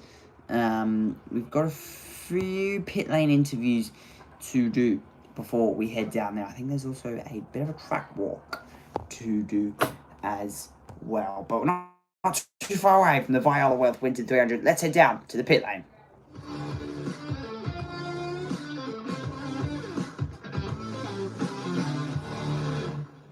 Good afternoon and welcome to Winton Motor Raceway, the nation's action track. You're joining us on an amazing weekend of the Victorian Motor Race Championships, but of course the feature event is the Viola Private Wealth Winton 300. This event dates back to the 1980s when it started as a production car race over 300 kilometres. Back then, Winton was a lot shorter than it was now, and it was, as Dick Johnson used to call it, like running a marathon around your washing line. These days, with the extension to the track in the 1990s, the circuit measures just on 3 kilometres in distance, which means that the 300 kilometres of the Viola Private Wealth Winton 300 will take 100 laps. It's 100 laps of endurance, 100 laps of strategy, 100 laps of ensuring you do not fall foul of the officials. An incredible group of volunteer AASA motorsport officials are here this weekend, ensuring that the event is run safely and in the spirit of grassroots motorsport. I've been a competitor at these events before. I've been a driver, I've been a volunteer, I've been a crew chief, and I'm sure that there's some people in the race safety team that are still trying to remember where I let that exhaust cup fall off an E30 about 14 or 15 years ago. My apologies once again to the Winton maintenance staff for causing some scorch marks on their lovely lawn. We've got an incredible cast, 40 garages here in the National Pit Lane and Paddock at Winton Motor Raceway, and all of them filled by an incredible array of grassroots motorsport talent.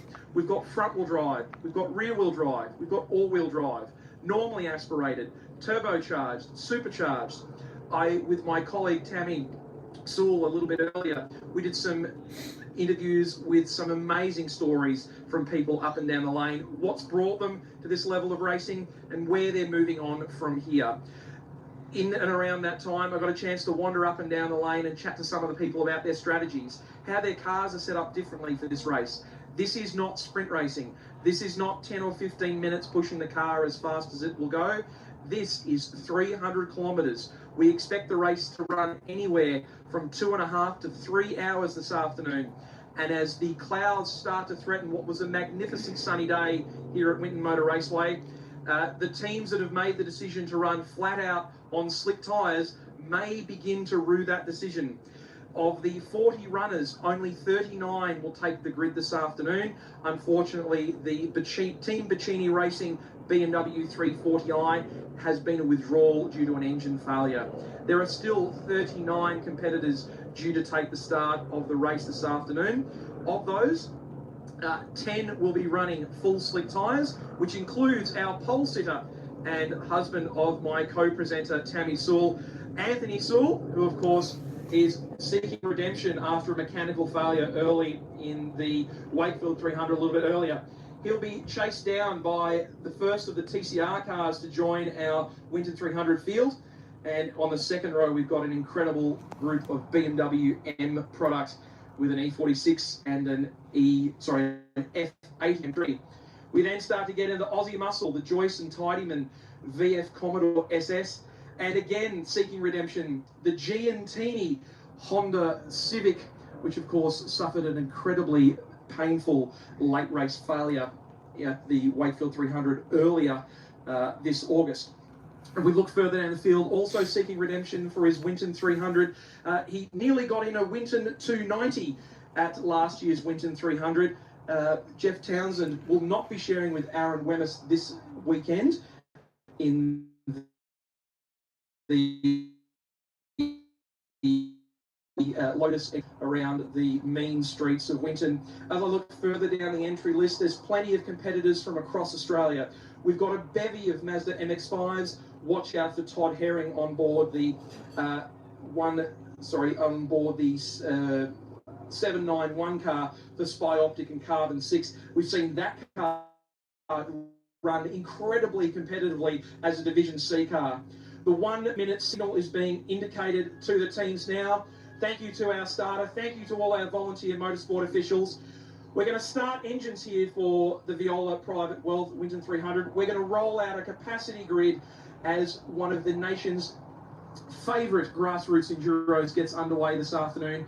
Thank you for joining us on the screens of Blendline TV. Wherever you're watching around the world and around the country, we hope you have an enjoyable broadcast. It's going to be an incredible one, and I look forward to bringing you all the stories from the lane here at Winton Motor Raceway.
Action track.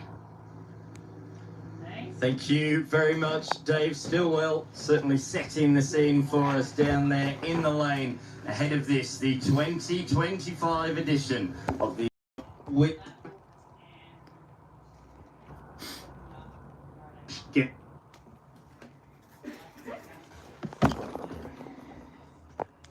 Okay, so we are building up here to the Viola Welth Winton 300. The Viola Private Welth Winton 300. This, the big one, the 2025 Viola Welth Private, the 2025 Viola Private Welth Winton 300. This is going to be good. 100 laps of racing. We're about to get going. Here, the big one that is all built up to this. Of course, we have the great race tomorrow. So, big lot of endurance racing. A lot of endurance racing still to come. This, of course, the Bathurst 1000 tomorrow.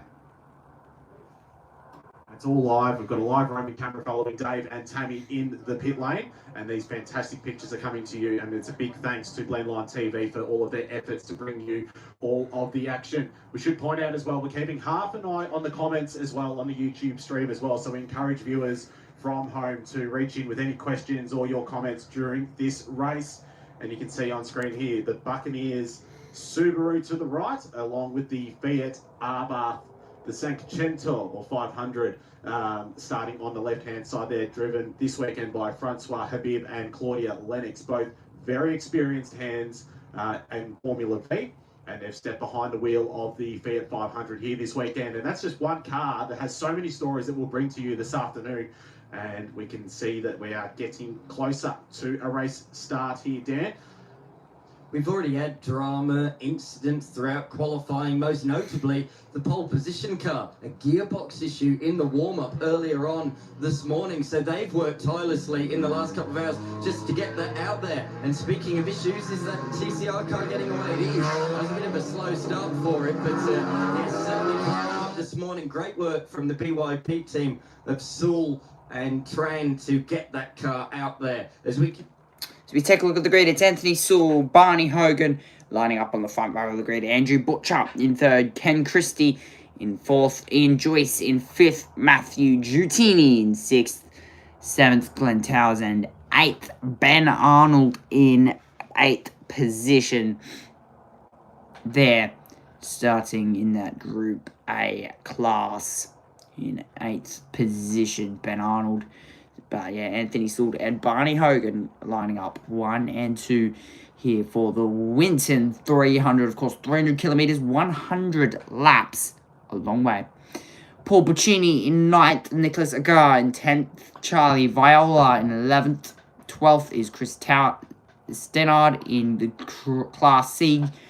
Jamie Martin, Andrew Boydale, Kiara Zabakis in 15th, Paul Ansell in 16th. Of course, there is every chance for a safety car here, which always can change the game at the Winton 300, just like it has done in many other endurance races. For example, the Bathurst 6L, the Bathurst 12L, the Bathurst 1000, even here at the Winton 300. Along with Troy Brisby, Joel Stafford, Michael Ricketts, David Vincent, a long way down the grid in that Class A car. Timothy Maynard in 21st, Otis Craven Sands in 22nd, Scott McGuinness in 23rd, Helena Maraz in 24th. Of course, a 39-car grid. Tabina Ambrose and Dronio Gorgie, Seth Burchars, Mark Hammond, Daniel Hay, Dave Barham, Craig Barney, James Keane in position 32. We also run along with the last 7 cars on this grid. Nicholas Jones, Harrison Unsworth, Grant Phillips, Mark Zeliner, Fletcher Simpson, Simon Agar, Claudia Lennox, and Malcolm Stanek. The car number 5 will not be starting this race. Quite unfortunately, there will not be starting this race. Claudia Lennox starts from last place. The cars line up 2 by 2. Guess what? It's a rolling start. So anything can happen. That run down into turn number 1 is so important. The 81 and the 61 side by side. The Audi versus what is the beautiful looking Honda. Audi versus Honda. Which one has more grunt off the line? We're about to get underway for the Winton 300. It's about to be green, green, green, and we'll go, go, go in just a few moments' time. The grid catching up. There's a few staggered further back. But the Viola Welth Winton 300 is go. And it's green, green, green. Everybody gets away quite nicely. The Audi versus the Honda. Which one's going to get down into turn number 1 first? It is the... Oh, what looks to be the Audi. The Honda's off. Honda has cut the circuit. And sadly, will not be taking the lead lap 1. It's a 100-lap race. There's no need to worry. But that's not going to be good for the confidence of the driver in that car. But now that Honda is going to have a lot of work to do off the front of this grid. Now dropping a bit further back than what he would have wanted. As the cars now run up through, as those drift cars in the background bring up the smoke. And it is the Audi that leads. Now, as up the inside on the number 92 Class A car. And a bit of contact further back. There's the Honda that led.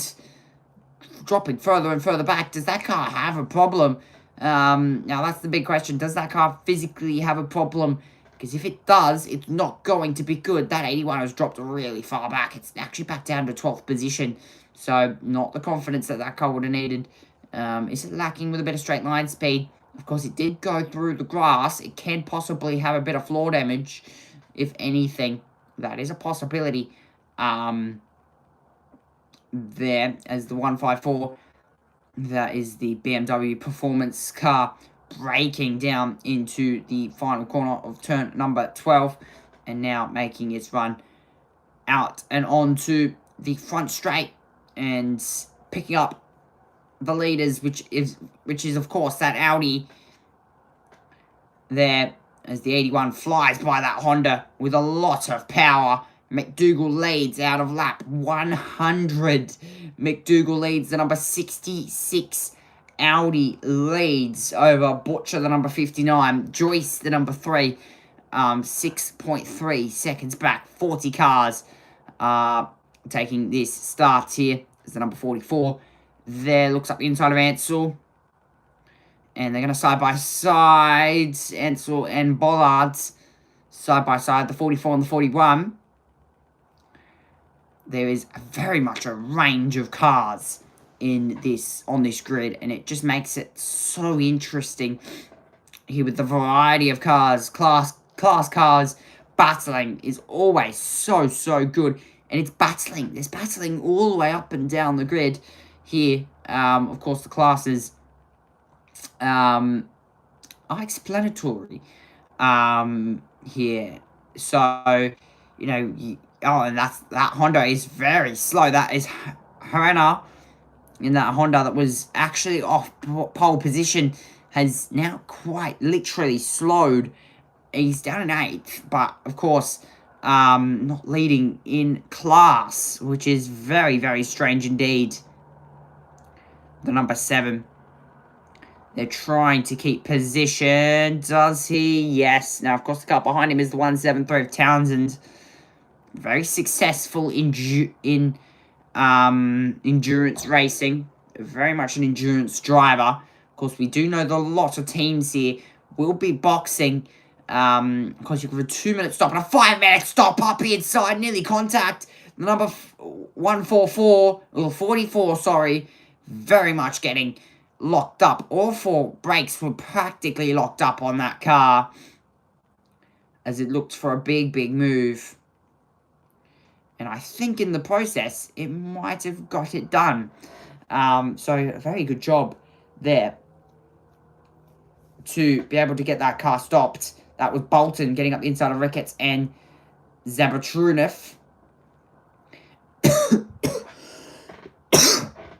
Very, very good job indeed to get that car stopped in a nice way as the Honda making its way back up the field.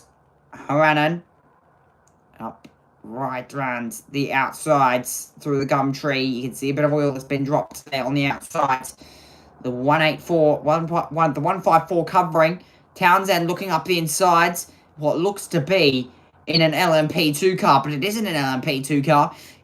It's quite legitimately a Ford Mustang, as the Ford Mustang has the grunt over the Honda right back around the outside, and keeps that position. Very nicely done. Arnold loses a spot in what looks to be the Class B positioning there. That is Sewell and Arnold, the 81 and the 818. They're doing a very, very nice job as well, sitting second and third in Class B. Let's take a look at this race start here, as everybody did seem to get off the line quite nicely. The Honda just got sideways off the apex of turn 1, bang, and just hit that drainage there. Has that just sort of damaged the underbody to that car? That's the only reason why I could only imagine that car is lacking in its straight line speed. We know how much straight line speed that Honda really does have. McDougall, though, in that Class B car is pulling away 13.7 seconds already, and it's lap 4. I can only imagine what the gap is going to be when we hit lap 99 in 95 laps time. We still have 96 laps to go, and the margin's already 13.5 seconds there, as this is a battle for in Class A. The Class A class. Not many Class A cars. Oh, sorry, Class B.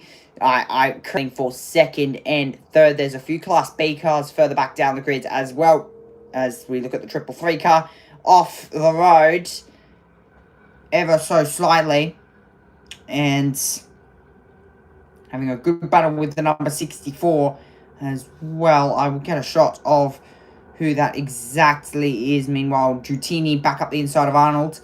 That position change for 5th and 6th as well. The 333 battling with Bolton and Boydale, the 791 and the 81 as well. The 44 continuing to charge its way back up the field, starting a bit further back down, 791 as well. There's the 63 in behind. So the 44 of Bolton really bolting its way back up the field. Boydell and Ansell as well, just in front of him, looking to make a bit of a move. You can see, so the Class A cars there, that is the Class A. So the ones in blue are the Class A cars. Then there's only 3 Class A cars in this class. So the ones in blue, I correct myself. I stand corrected. So that's Class A. So the ones in blue are Class A. You see on your timing screen there. It's 2x2 further back. And McDougall leads in Class A. We've got Class B, which is, of course, the orange. Butcher leads that. But I'm trying to focus both at the same time, with battles going on way further back down the grid. So you can see there, that's Class B. Qualifying lap time was a 132.0. So you can do 132.0 to 135.9. This is the thing with class cars, is you can only do 32s to 35s, and you've got in the Class C cars, you can only do 36s to 39.9s. So it's very tight. But in Class A, it's McGuinness leading the 333 over Ansell, Boydell, Bolton, who's been bolting its way back up the field.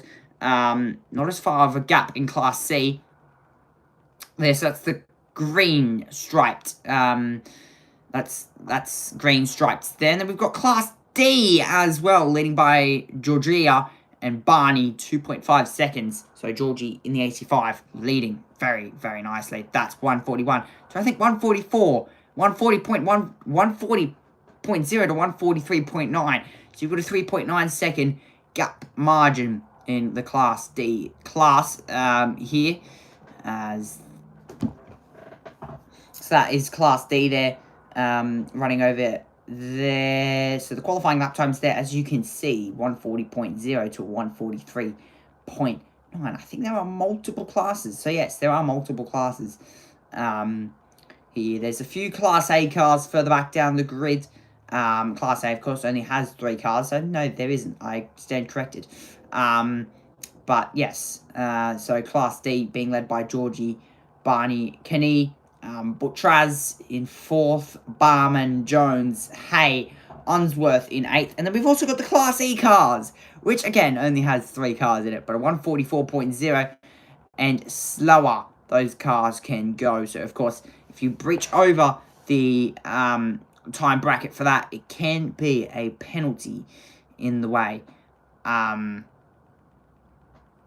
There, so not what you probably would be wanting either there, but those are the classes that you can probably keep an eye on here.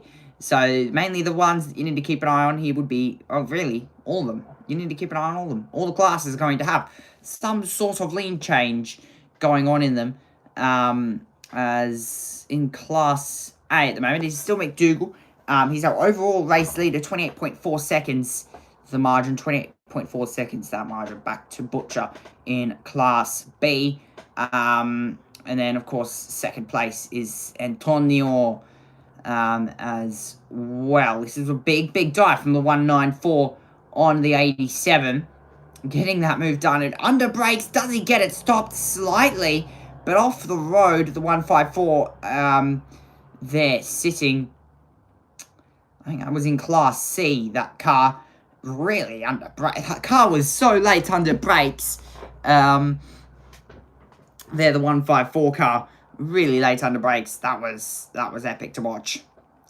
That was very epic to watch. Now, watch out for Christie and Vincent, the 154 there. So that was the 154 car that wanted to make its way back up the grid. That car is sitting down in 25th with a mistake. So that was the replay that we saw there. So that car did make a mistake. And that's not what you need so early on in these sorts of races. You know, you can't be taking those sorts of risks either. So, you know, if you take those risks, it does come down for a cost as well.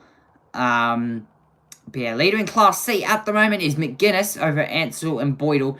Those are really the only classes. Now, the 333 car is leader in Class C at the moment. And of course, he's the leader in Class C. That's the 333 and the 84. They're close together. There's only half a second separating them.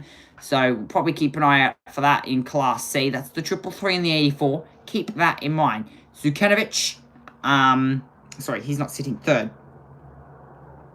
at the moment as our timing screens line through the 40 cars. Boydell sits in 11th. So, of course, again, once more, keep that in mind. There's a lot to keep in mind. So, yeah, even I'm really struggling here to keep up with all the action that's going on here as we move on to lap 9 in this race as the BYP car brakes and under brakes. This is the 818 car. This is Arnold. He sits third overall.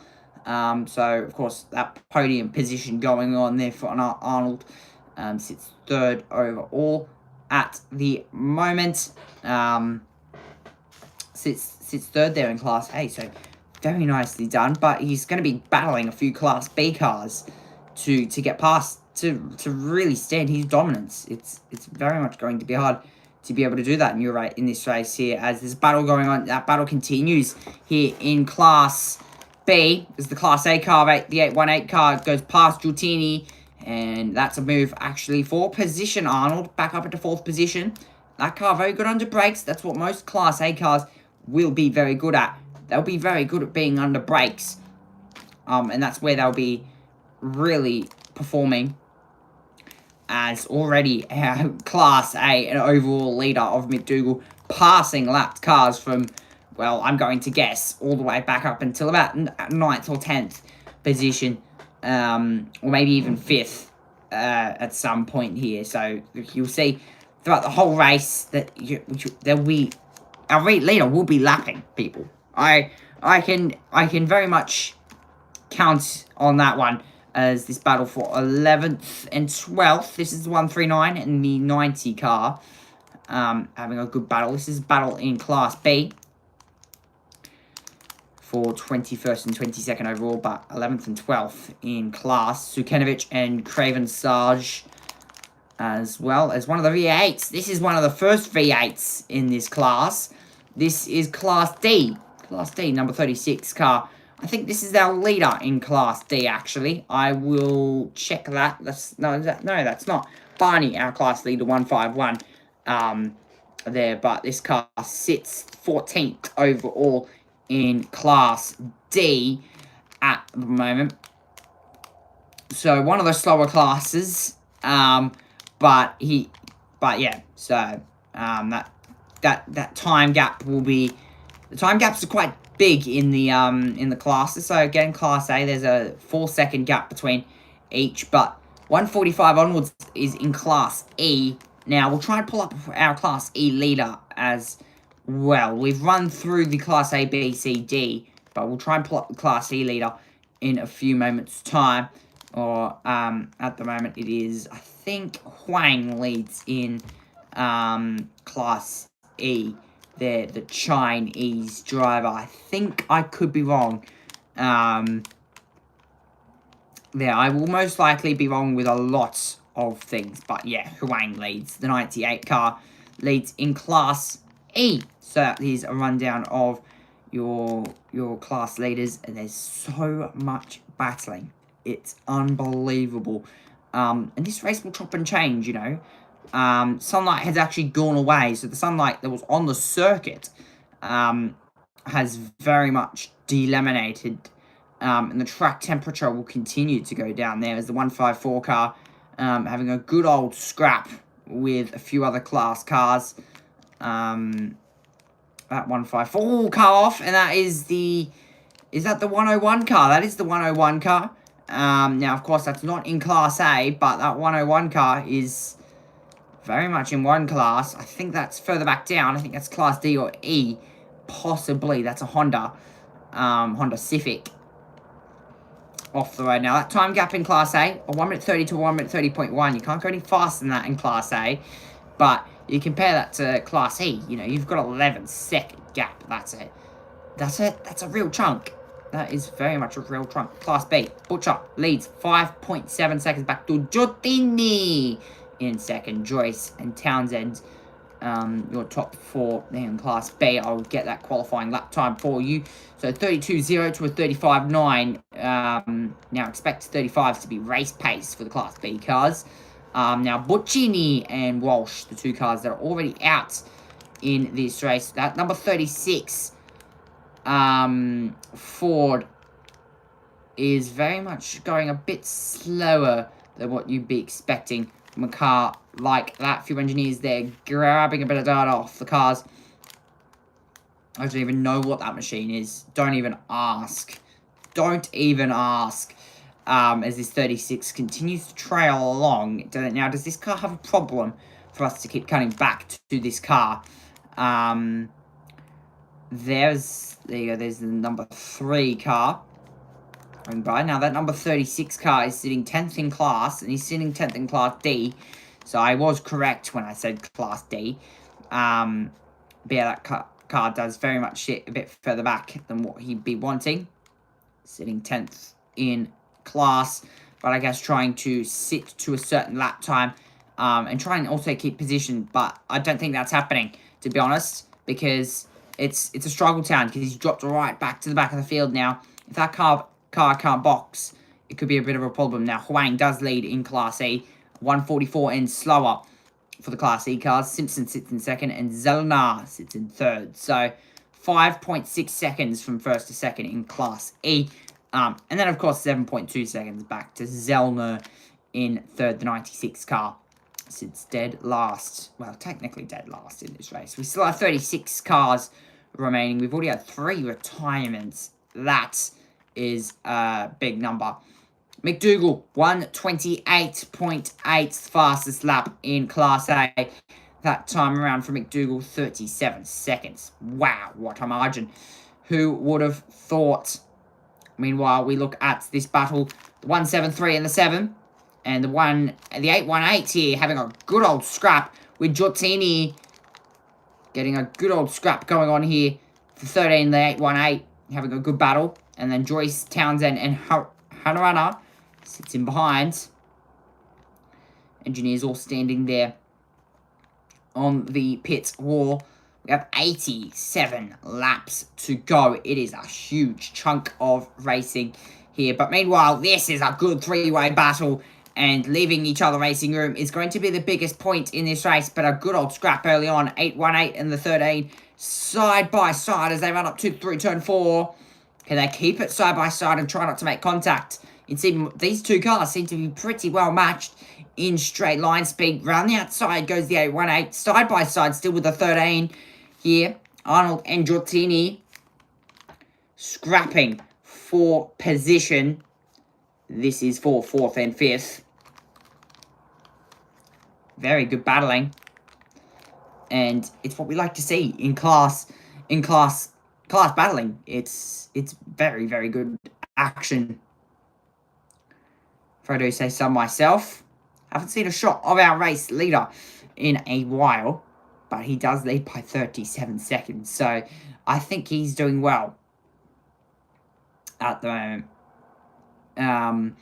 I don't think there'd be any pressure from our top two, especially in Class A.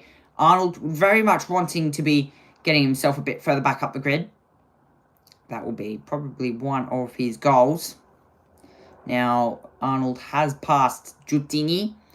That's put him up into 4th now. His next goal, 4 seconds, well, now 3 seconds up the road, is Butcher in 3rd position. McDougall has just increased that margin by nearly 14 seconds on that last lap. He was 14th. Wow. He's lapping extremely quickly, our race leader overall and in Class A. 47.6 seconds. The margin in only 14 laps into this race. As more fuel burns off, the car's going to get lighter. And they're only going to get quicker as well. So the more fuel that gets burnt off in these cars, I say cars, they're not cars, they are cars. The more fuel that gets burnt off, the lighter that these cars will be, and you might be able to produce a bit more lap time. But we have heard up and down the pit lane that a lot of these cars are going to be able to run at least 65 laps of fuel within these cars. Of course, if they're fully tanked top, if they're fully topped on their fuel line there. If they're fully topped, then you'll be sitting well because you'll be able to sit at least 65 laps of this race without fueling. But of course, there's that compulsory 2-minute stop and the compulsory 5-minute stop. So the 2.5-minute stop and the 5-minute stop. So 5-minute stop for our race leader McDougall will be a big play as well. Now, of course, there's certain pit stops that will take part in certain classes, depending, of course, on what class you are in. Here as we look at this 101 sliding sideways, that's Brisby sitting 18th, but not sitting as high as what he'd want. He sits 9th in class. So actually not bad to be where he is at the moment. To be where he is, not too bad. Not too bad at all. We are approaching lap number 20, and that's only because our race leader is lapping faster than, of course, anyone out there. Sewell, last time around, was 2.5 seconds slower than McDougall, so he's lapping 2.5 seconds faster than Sewell, the 81 car. Very much slower. Butcher is actually closing up. He's closed up by a second last time around. Let's head down to the pit lane with David. Another veteran of grassroots racing in Australia, and another transplantee from the great state of Tasmania over Bass Strait. Ray, lovely to have you with us here this afternoon at Winton Motor Raceway. Yeah, cheers. Thanks, David. And thankfully, we've got some good weather today. The rain, the wind we've had the last few days, but today's fantastic. I think everybody's happy with these cooler conditions, but yeah, low wind.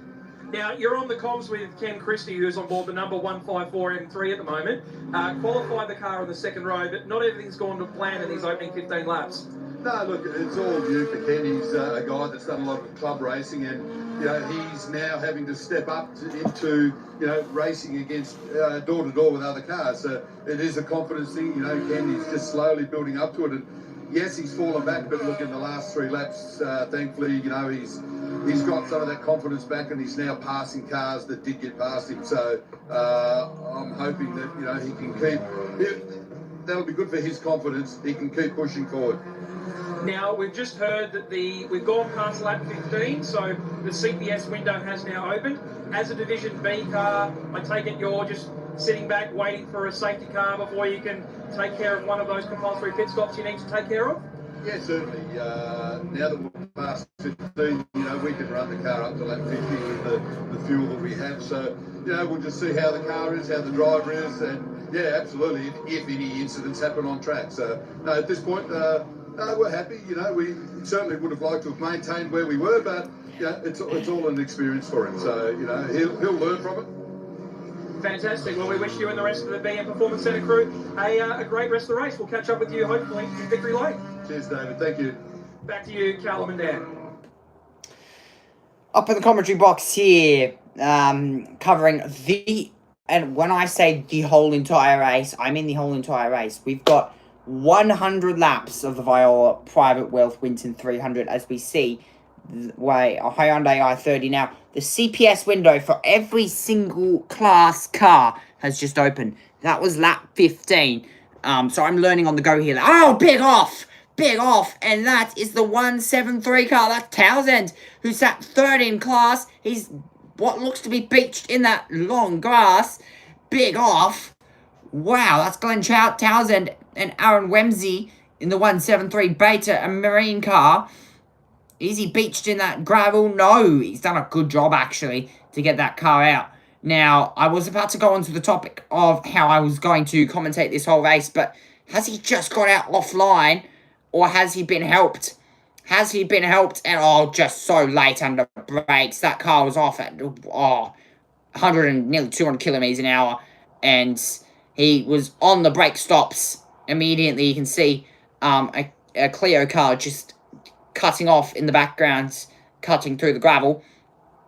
But Townsend has dropped. He's actually dropped all the way back between the Class D cars. Some of the Class D cars. So he's got a lot of work to do. Him and his teammate, Wemsey, who will be jumping in that car. Now, the compulsory driver change window is from lap 45 onwards. So you cannot change drivers until lap 45. But the CPS window from lap 15... and of course, that's for Class B. So, for all classes. So, that CPS window is open. Now, what McDougall, our race leader, will be doing will be probably just building a bit of a margin. Looking as to where his car pace is.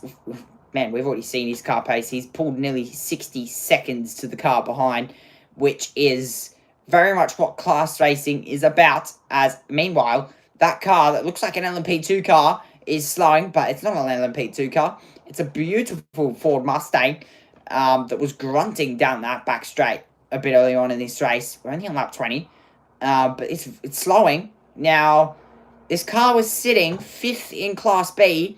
It's slowing. Is he going to bring this car back to the pits? Number one, I'll get on to you very, very soon. But that car is slowing, and it's slowing down the back straight here, as this is up the run through turn 10. And off on the dust, it's slow. That car is unusually slow. So it's got some sort of, I don't know. Has it got a delaminated tyre? Has the tyre pressures fallen on that car from that spin? Has it got a puncture?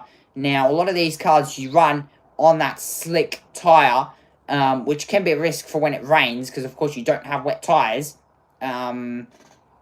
in class racing, and you just have to bring your own tyres that you have back at the shop. So it's a risk. If you run slick tyres and it rains, you're almost out of the race. Now this car is it has come in, so that car very much has a problem. But number one, I'm actually quite surprised you didn't end up. Did you end up falling asleep? Number one. Quick question. Did you end up falling asleep? I'm guessing you did, and you've just woken up. But let me tell you this much: you've only missed 17 laps of this race. Of the start of the Viola Welth Winton 300. Let's get down to the pit lane, and nope, I went to the bar. Oh, just came home. Oh, yay. Okay. Please don't tell me you're, like, drunk or, because I would have no idea. I guess I would know if someone was drunk. But let's head down to the pit lane and take a listen to what's happened to this car. Already more than 3 times and have been moved from Division D to Division C. So there you go. So not obviously down in the pit lane just yet. But, yeah, I guess I would know if someone was drunk. As Joyce has come into the pit lane. That car was sitting a bit further down in class. Townsend. That was the car that's just come in. He sits down in 30th. Okay, I won't tell that I'm drunk then. If that will make you happy. No, it's perfectly fine. You can tell me. I guess I could probably read the mood that you'd be giving off. I know when someone's drunk, so I can read it. Let's head down to the pit lane. I've just had a quick chat in the window with Glenn Townsend. He is not a happy person right now. Feels he was forced off the track and into a spin by a fellow competitor. I asked him, do you think maybe you didn't get the clutch in quite quick enough and maybe spun it backwards? He's like, maybe. But as it fires back up in the background, as you say, that supercharged Honda K-Series engine just didn't sound like it was running on all cylinders. It sounded horrible when they revved it up here in the pits earlier. We'll get out of their way and see if they can get it back in the race. But looks like another race not quite going to plan for the Townsend Exige. And as I say that, the engine is turned off in the background. Yeah, sorry. Not good. And that 173 at this point was on for a podium. In class, meanwhile, McDougall has pulled out a margin of 66 seconds to second place there. Oh, do you? Yes, I do. My friend, I very much do. And I'm going to guess, I'm going to say, no. I'm going to have a guess. I'm going to say no. I'm going to say no now. My phone is, wow, that's quite hot. Okay, don't worry. That's fine. McDougall, though, leads by 60 seconds back to Sewell in Class A. Of course, for those people that just joined, the time gap in Class A, 128.0 to 131.5. So, a bit of a time gap there. 131.9, sorry, that time gap. So, nearly 3.9 seconds. In Class B, our leader is Butcher. 7.9 seconds. Nope, I'm fine. I can handle enough. Meanwhile, this was the number 3 that came into the pit lane. That is Joyce in Class B. Coming out of the pits. He's dropped back to 6th. And last in class. And probably multiple laps down. Now, as to if that car had taken fuel is a big question. Now, a lot of cars are different in terms of the way. Now, we're looking at the Class C here. 333 leads by 15.5 seconds back to Ansel Boydell. Bolton, who really bolted up the field in the first 10 laps of this race, moves himself up into 4th in Class C. Very nicely done. And Bolton still making his bolt on in Class C as well, making his way through slower class traffic. Of course, he's actually currently in a battle with one of the Penrite 53 cars as well. Penrite Oil, of course, that car running the Penrite Oil this week. And quite a durable oil as well. It won't be good if it hits the circuit or if there's an oil leak from Penrite. That won't be good. But yeah, that car running with Penrite Oil this weekend. In Class D, though, we have Barney, the 151 car, leading by 9.6 seconds. So if you see that 151 car, you know it's leading in Class D.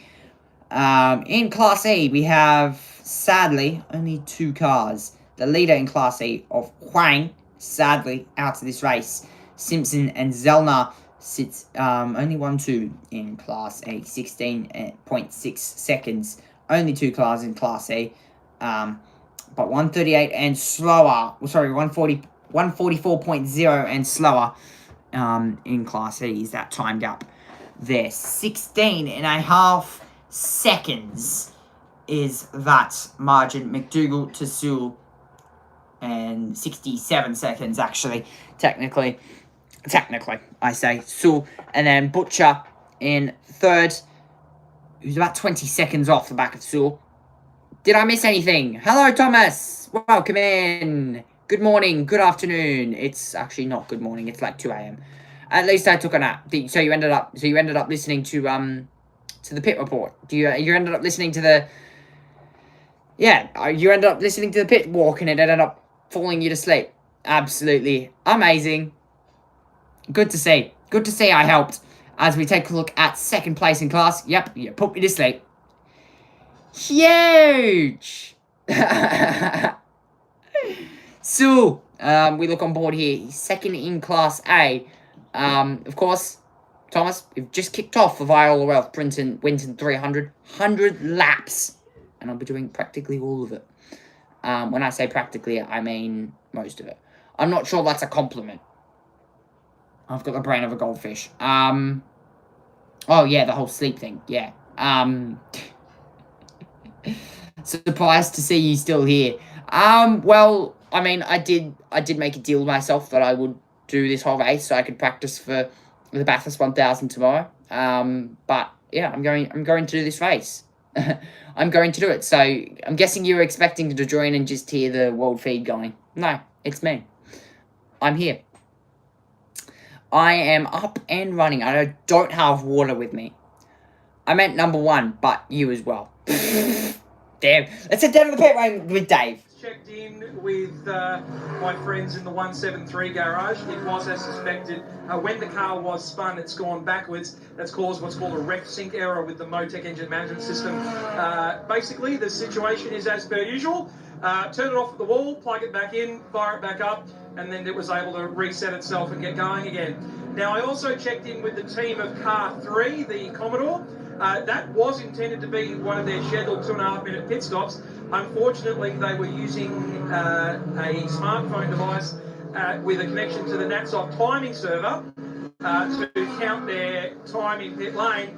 And unfortunately, they had an error with their internet connectivity temporarily during their pit stop. So it wasn't an unscheduled pit stop. They meant for it to take at least 2 minutes and 30 seconds, but unfortunately, they took 7 seconds, not quite enough on that pit stop. So they will have to do at least another 2.5-minute stop to requirements of a CPS. That's painful. Oh, they were 7 seconds short of a 2.5-minute pit stop. That is painful.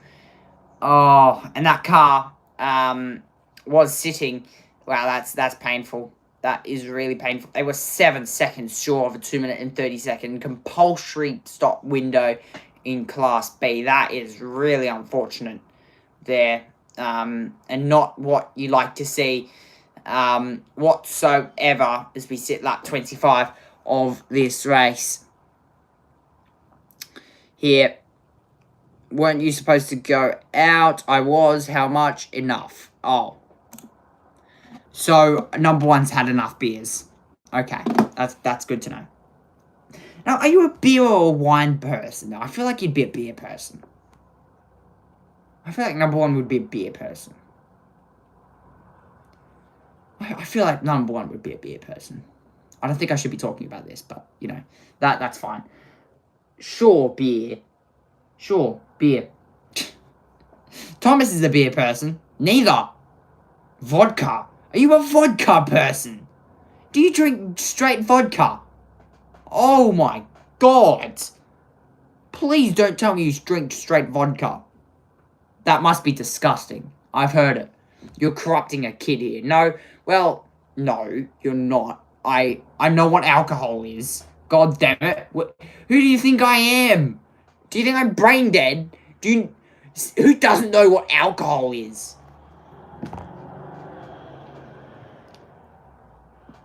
Okay, alright. Okay, that's... You just made me feel stupid. Like, oh, you've just corrupted a kid. You made him know what alcohol is. Like, oh my god. Oh, he didn't know what alcohol is. Oh no. God damn it. You're not corrupting me, mate. I know what alcohol is. I'm not that stupid. I didn't mean it that way. I asked the question. I'm only corrupting myself. I asked the question. Do you remember when we went through the menu from top to bottom? I'm guessing that was to Thomas, so you two chat away. I'm going to keep you updated on this race. Yes.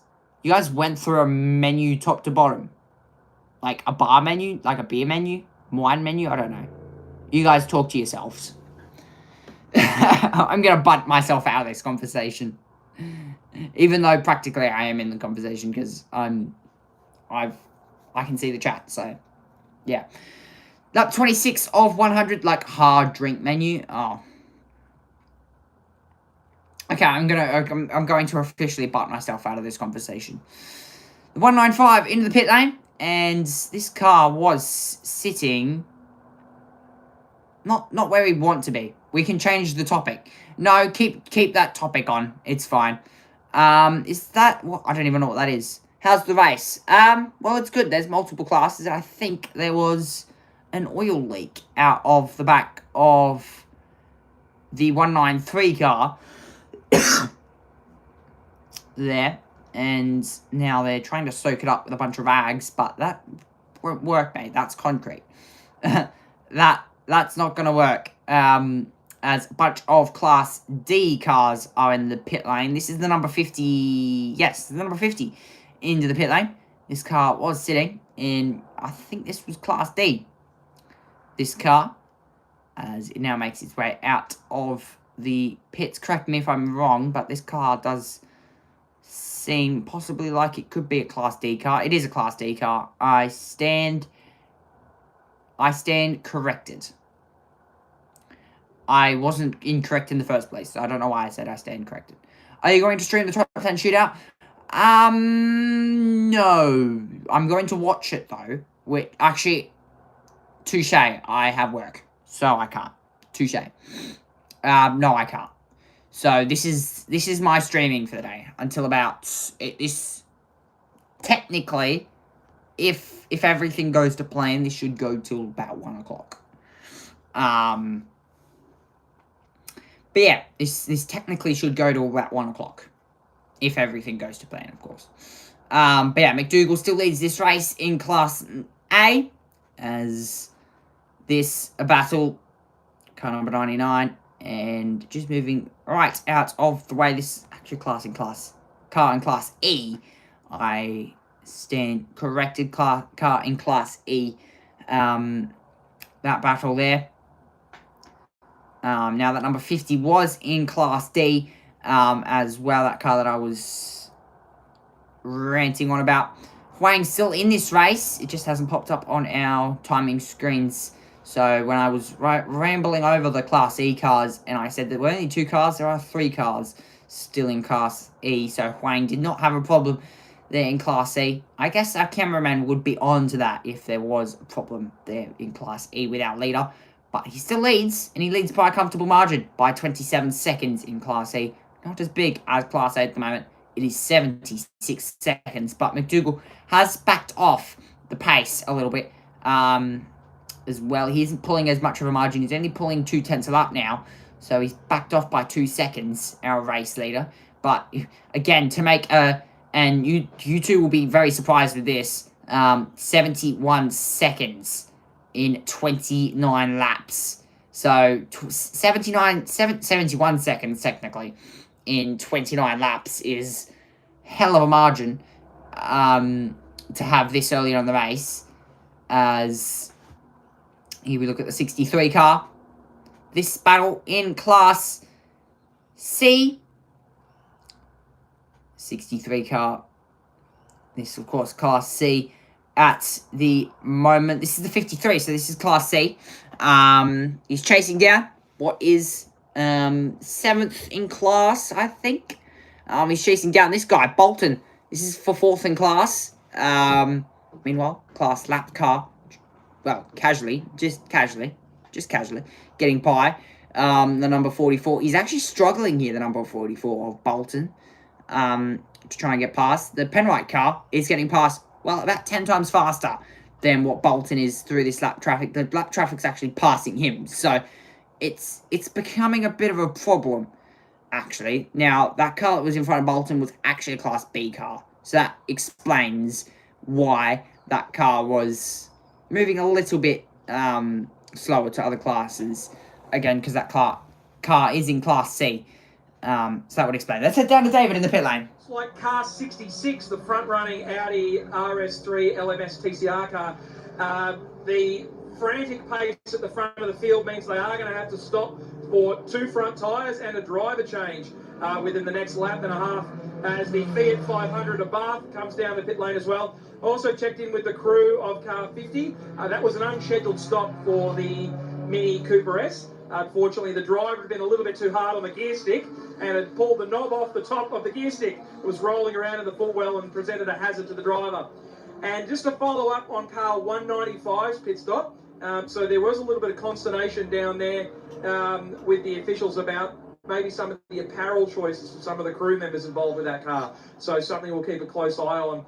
Again, in this endurance racing, it's all about those 1%ers, particularly not falling foul of any of the regulations and the minutiae details to ensure you run competitively without earning penalties from the officials.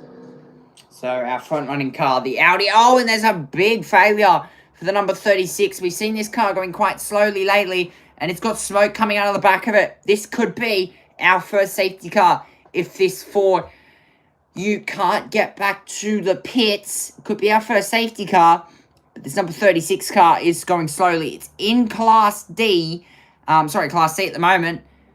And it's going really slowly as well. Class D. This car is in Class D. I stand once more corrected in this race, Class D. And there's a car off. And that is one of the Toyota 86 and 85 car off the road. So 2 cars, one off the road, one with smoke. It's all going out as our race leader, the Audi, overall ending class, comes in.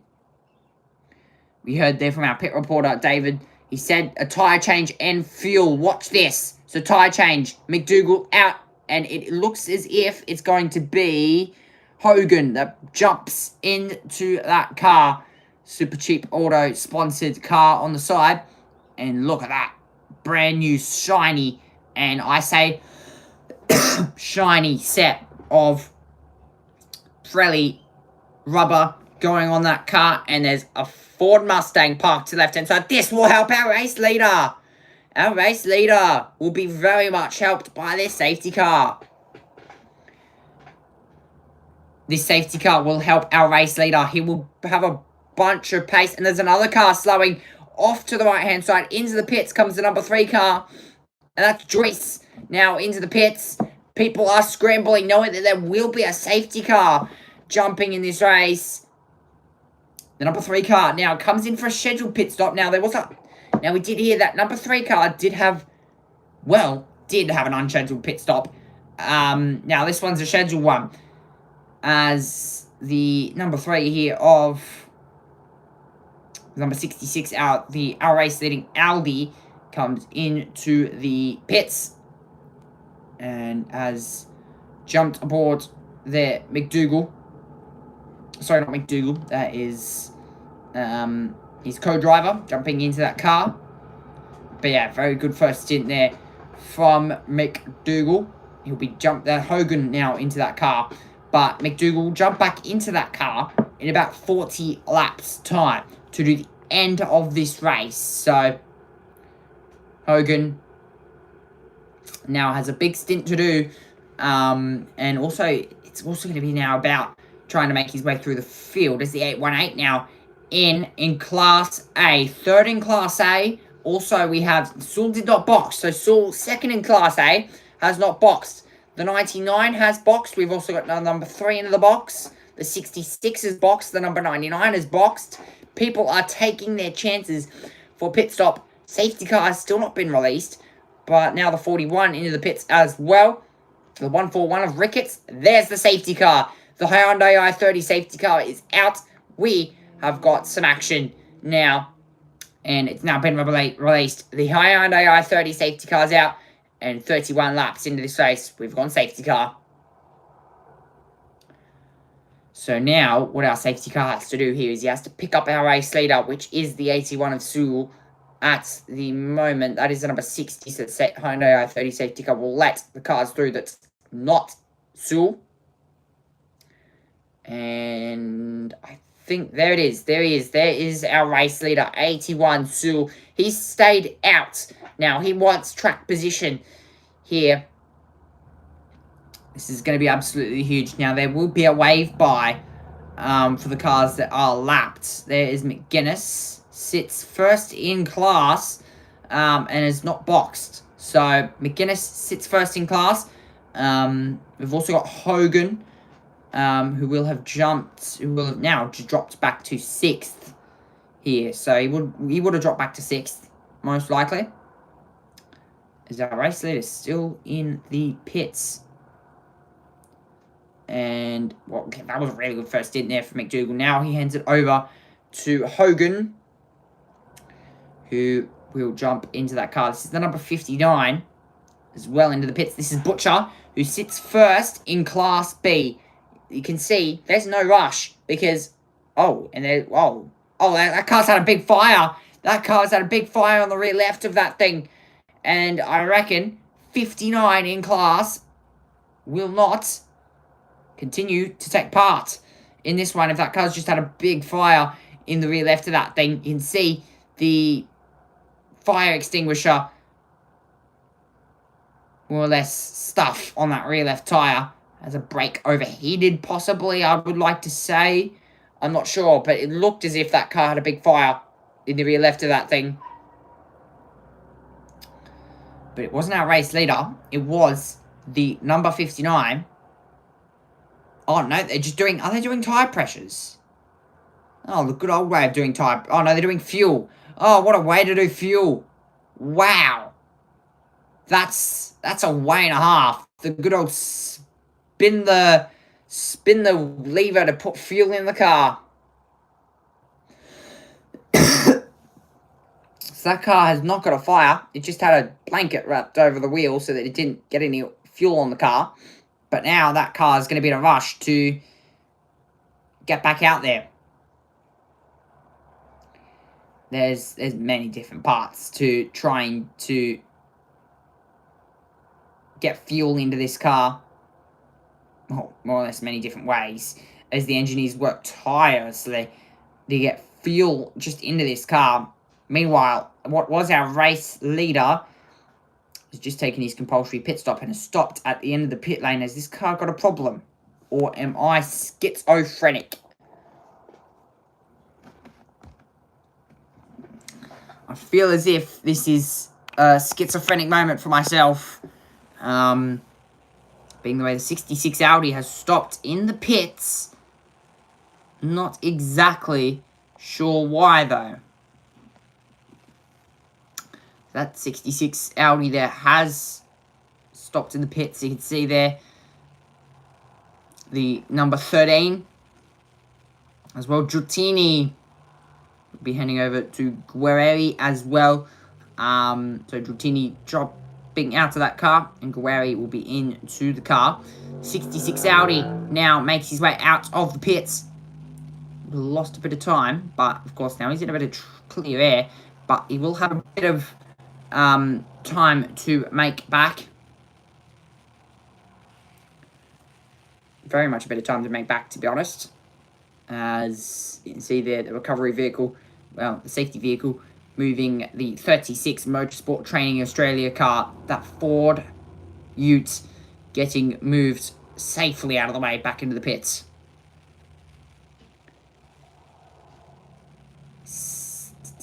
And now we are, I'm going to guess, probably another lap or two under safety car going away here at the Viola Welth Winton 300.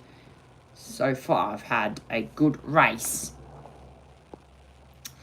in all classes so far. Mostly had a good race so far here, but the safety car has very much changed the course of this race. With the first pit stops, of course, 2 compulsory pit stops must be done, as that is the 52 car. Of course, there will always be mechanical dramas in these sorts of races. There's the 52 having to be pushed along to try and get that car started. But luckily, he does get that car started, and and continues moving. So, very nicely done. As teams continue to work on in the pits for pit stops. There are some teams that will be serving their 5-minute pit stop. It is a long time in the pits. You could probably have time to go to the bathroom, come back and have a snack, and then go back in, to be honest. Whilst have the chance. Of course, we thank all of our officials and volunteers. To become a member, to become a motorsport official, visit motorsport.org.au/officials. And we thank AASA for bringing officials down here. Of course, our race leader now into the pits, the 81 of Sewell, into the pits. And now Tran into the pits as well. You can see there, blowers in the front of that car. Just cooling the car down wherever possible. As you see there, the crew working hard. Probably a 5-minute pit stop here for Sewell. Most likely a 5-minute pit stop, I'm going to guess. Or I could be wrong. This could be a 2-minute pit stop. And that could have been a 20-second mark. It is going to be a 5-minute pit stop here. So, our race leader on for a 5-minute pit stop. And we're going to get back to green flag racing. This time around at the front of the field. Safety car is in. We're back to green flag racing. As the 333 of McGuinness is apparently our race leader. 333 race leader over Boydell, Ansell, Bolton in fourth, who's bolted his way up the field. Fourth in class, the 333 McGuinness off the road, and this is a replay to lap 1 here of the Viola Welth Winton 300, and our race leader McGuinness has just thrown the race lead away. He certainly has, and so many lead changes so far in this one. McGuinness now just thrown the race lead away. The 99 has stopped and has now gotten moving. So that's the Abrath 99 car that has just stopped and now has gotten moving. Oh, that was really close. The 818 car nearly hit him, but he was lucky not to. All at the same time. Now, of course, we've got to be careful here of class traffic. You can see this is all going on. Our race leader, 333, trying to get around. Sorry, second place. 333 car trying to get around all this slower lap traffic. The Hyundai i30 blasting its way down the back straight. And under brakes. That is Simpson, actually. So that Class E car is about 6 seconds slower.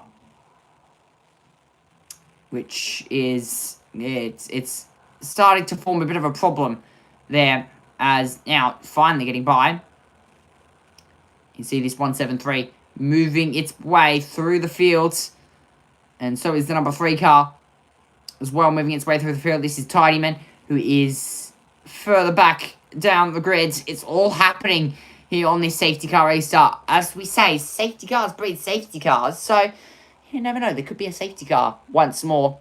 Because again, safety cars do breed safety cars in these sorts of races. It is a 100-lap race, so really anything can happen. If you put your mind to it, anything can and will happen in these sorts of races. As the 107 covering off the 50 as well, but he's able to get by, and that is actually for 5th in class. Now that number 50 was actually not in class, so he was not a class battler, more or less, and that was lap traffic, so that was for 4th, but our more or less race leader, watch out for an Audi to make his way through the field here, or as I'd say, watch for an Audi to make his way through the field, because it will happen, which was our race leader. But once more, our leader in class was Sewell. But yeah, so the 66 of Hogan sits down in 12th at the moment. He has the fastest lap of the race, and he's just done a 27.7. So that's really quick. From our race leader, 27.7 is very, very quick in Class A. He's a leader in Class A. Watch out for him. 28.8 last time around there. As around the outside there. Move in Class C. I think that was for more or less a lapped car. If my mind is correct, this is Class D. This is Class E, so this is going to be a problem. And the 52 here has a problem, and there will be another safety car, I reckon. Second safety car could just be possibly coming out, the Viola Welth Winton 300. Watch out for that Hyundai i30 safety car. And the 173 is slow. And for the second time in this race, the 173 is slow. And it's got what looks to be a mechanical problem or technical problem inside that car. It's going real slowly. Meanwhile, the car off in the background, off and on the grass. Class racing, it's always packed because there's just cars everywhere. But yeah, that 173 was slow. And we've also got Simpson, who was slow in Class E as well. Stopped in Class E. So, unless that car has gotten moving again, we could be going safety car once more in this one. But yeah, that was Townsend in that car. So, just watch out for that as well. Hogan back up into 10th. So, Hogan has made his way through the field. He's up into 10th position. That number 66 Audi making his way very fastly through the field. Lap 37 of 100. 63 laps to go. Still a chunk of this race to go, more or less. When I say a chunk, I genuinely do mean a chunk of this race.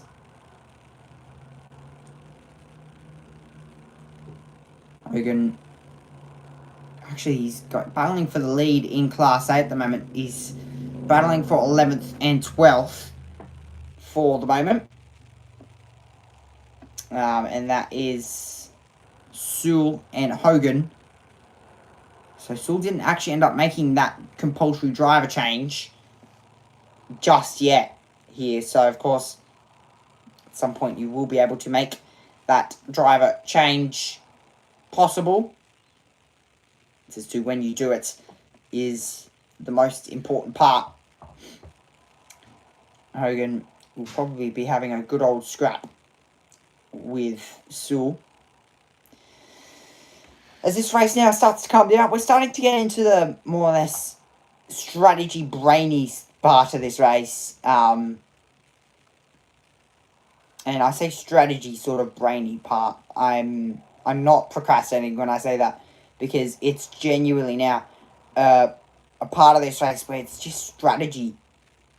As a bit of contact there with the 781 and the 3 making contact into the hairpin. As Butcher makes his way up the field. The 151 as well carving its way, as I would say, through the traffic.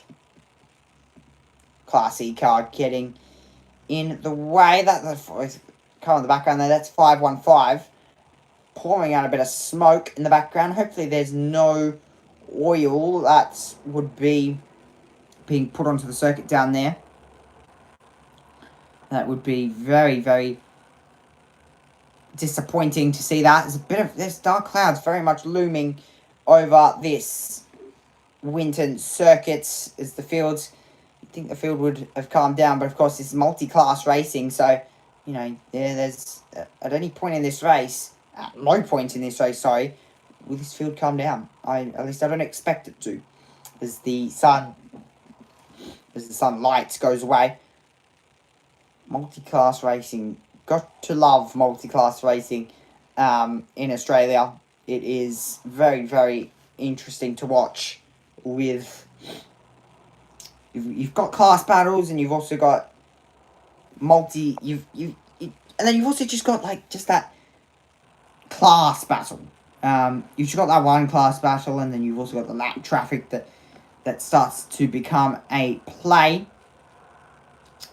What was our race leader, the number 66 of Hogan, is being held up ever so slightly. Now the 81 has been handed over to Tran, so not Sewell anymore, but it is over to Tran. He's moved his weapon to 9th. Hogan has just made a move for 11th as well. So moves going on everywhere. That is Brisby, who we saw off the road. This is battle for 4th and 5th in class. He's just trying to carve his way through the traffic at this point. And that is more or less understandable. Of course, this is, by the way, Class C car leading this race. You will see that the lead change will be big in this one. I don't think the Class C cars, though, have boxed. I could be wrong. But I don't think the Class C cars ended up boxing yet. And I stand corrected, because I could be standing corrected here, because there will be many times in this race, and there's already been many times in this race, we're only 40 laps in, where I have genuinely been wrong about people who have already made pit stops. As well, you can see the difference in straight line speeds as our Class A cars move its way through the field. The 81 of Tram moving its way very fastly through the field,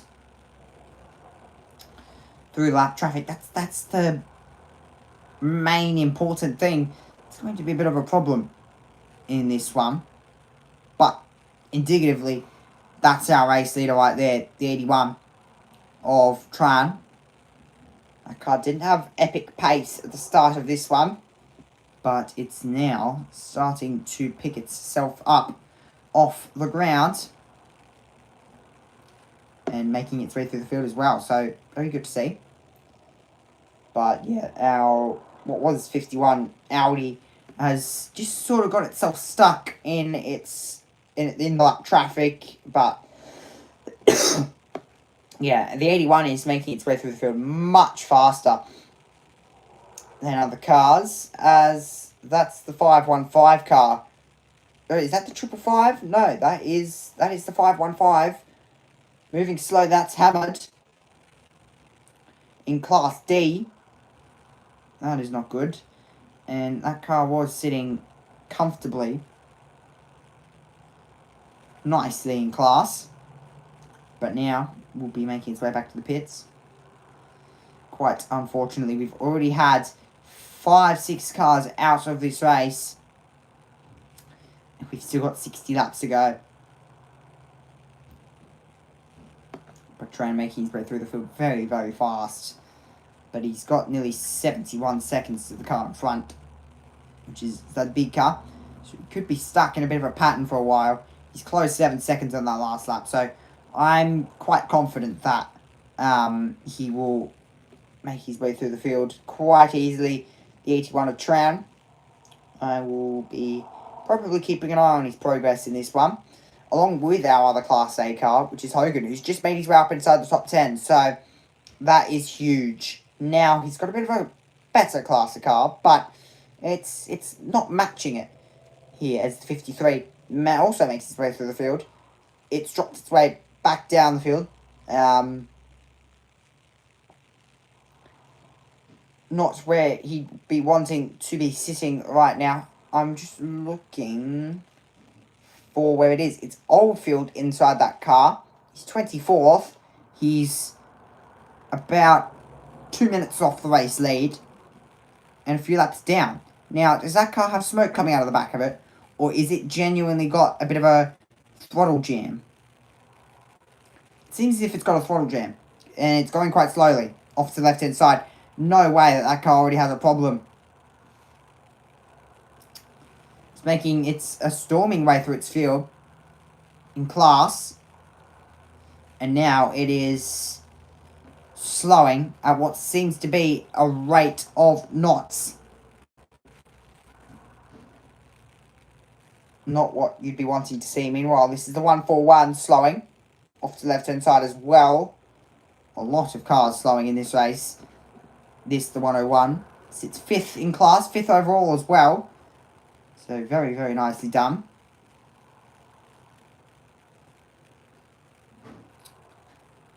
By the way, Tran has closed that margin back down to just less than 50 seconds to the car in front. So you can tell the difference between Class A and even Class C cars. There's nearly a 10-second a lap difference in lap times, which is quite huge in class racing. Very much indeed. As we head on to lap 42 of this race, you can see there Class A is being led by Tran himself. 8.1 seconds to Hogan in second.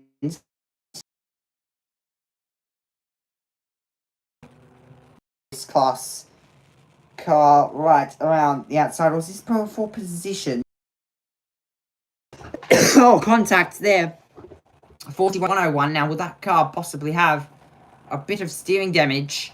And as to the reason why, that car would be slowing. Not what we want to see in class battles whatsoever. That 42 of 100. 141 machine, which shows a real shame. Just a little bit of a slid out into the innocent victim there of the Nissan Pulsar, currently being driven by Michael Ricketts, Mick Ricketts. Wherever there's an endurance race, a 300k race, he'll be out there in his Pulsar. Great to have him a part of the series once again. The Winton 300, the Viola Private Wealth Winton 300. As we look a little bit further back, that man has been very busy today, but both of these two have doing double duty in a variety of different categories, not only in the Winton 300, but in Super TT or in Sports Compact. So they've been keeping themselves busy as Tim Maynard tips it in, hot off the back of a win in the reverse grid race earlier on today in the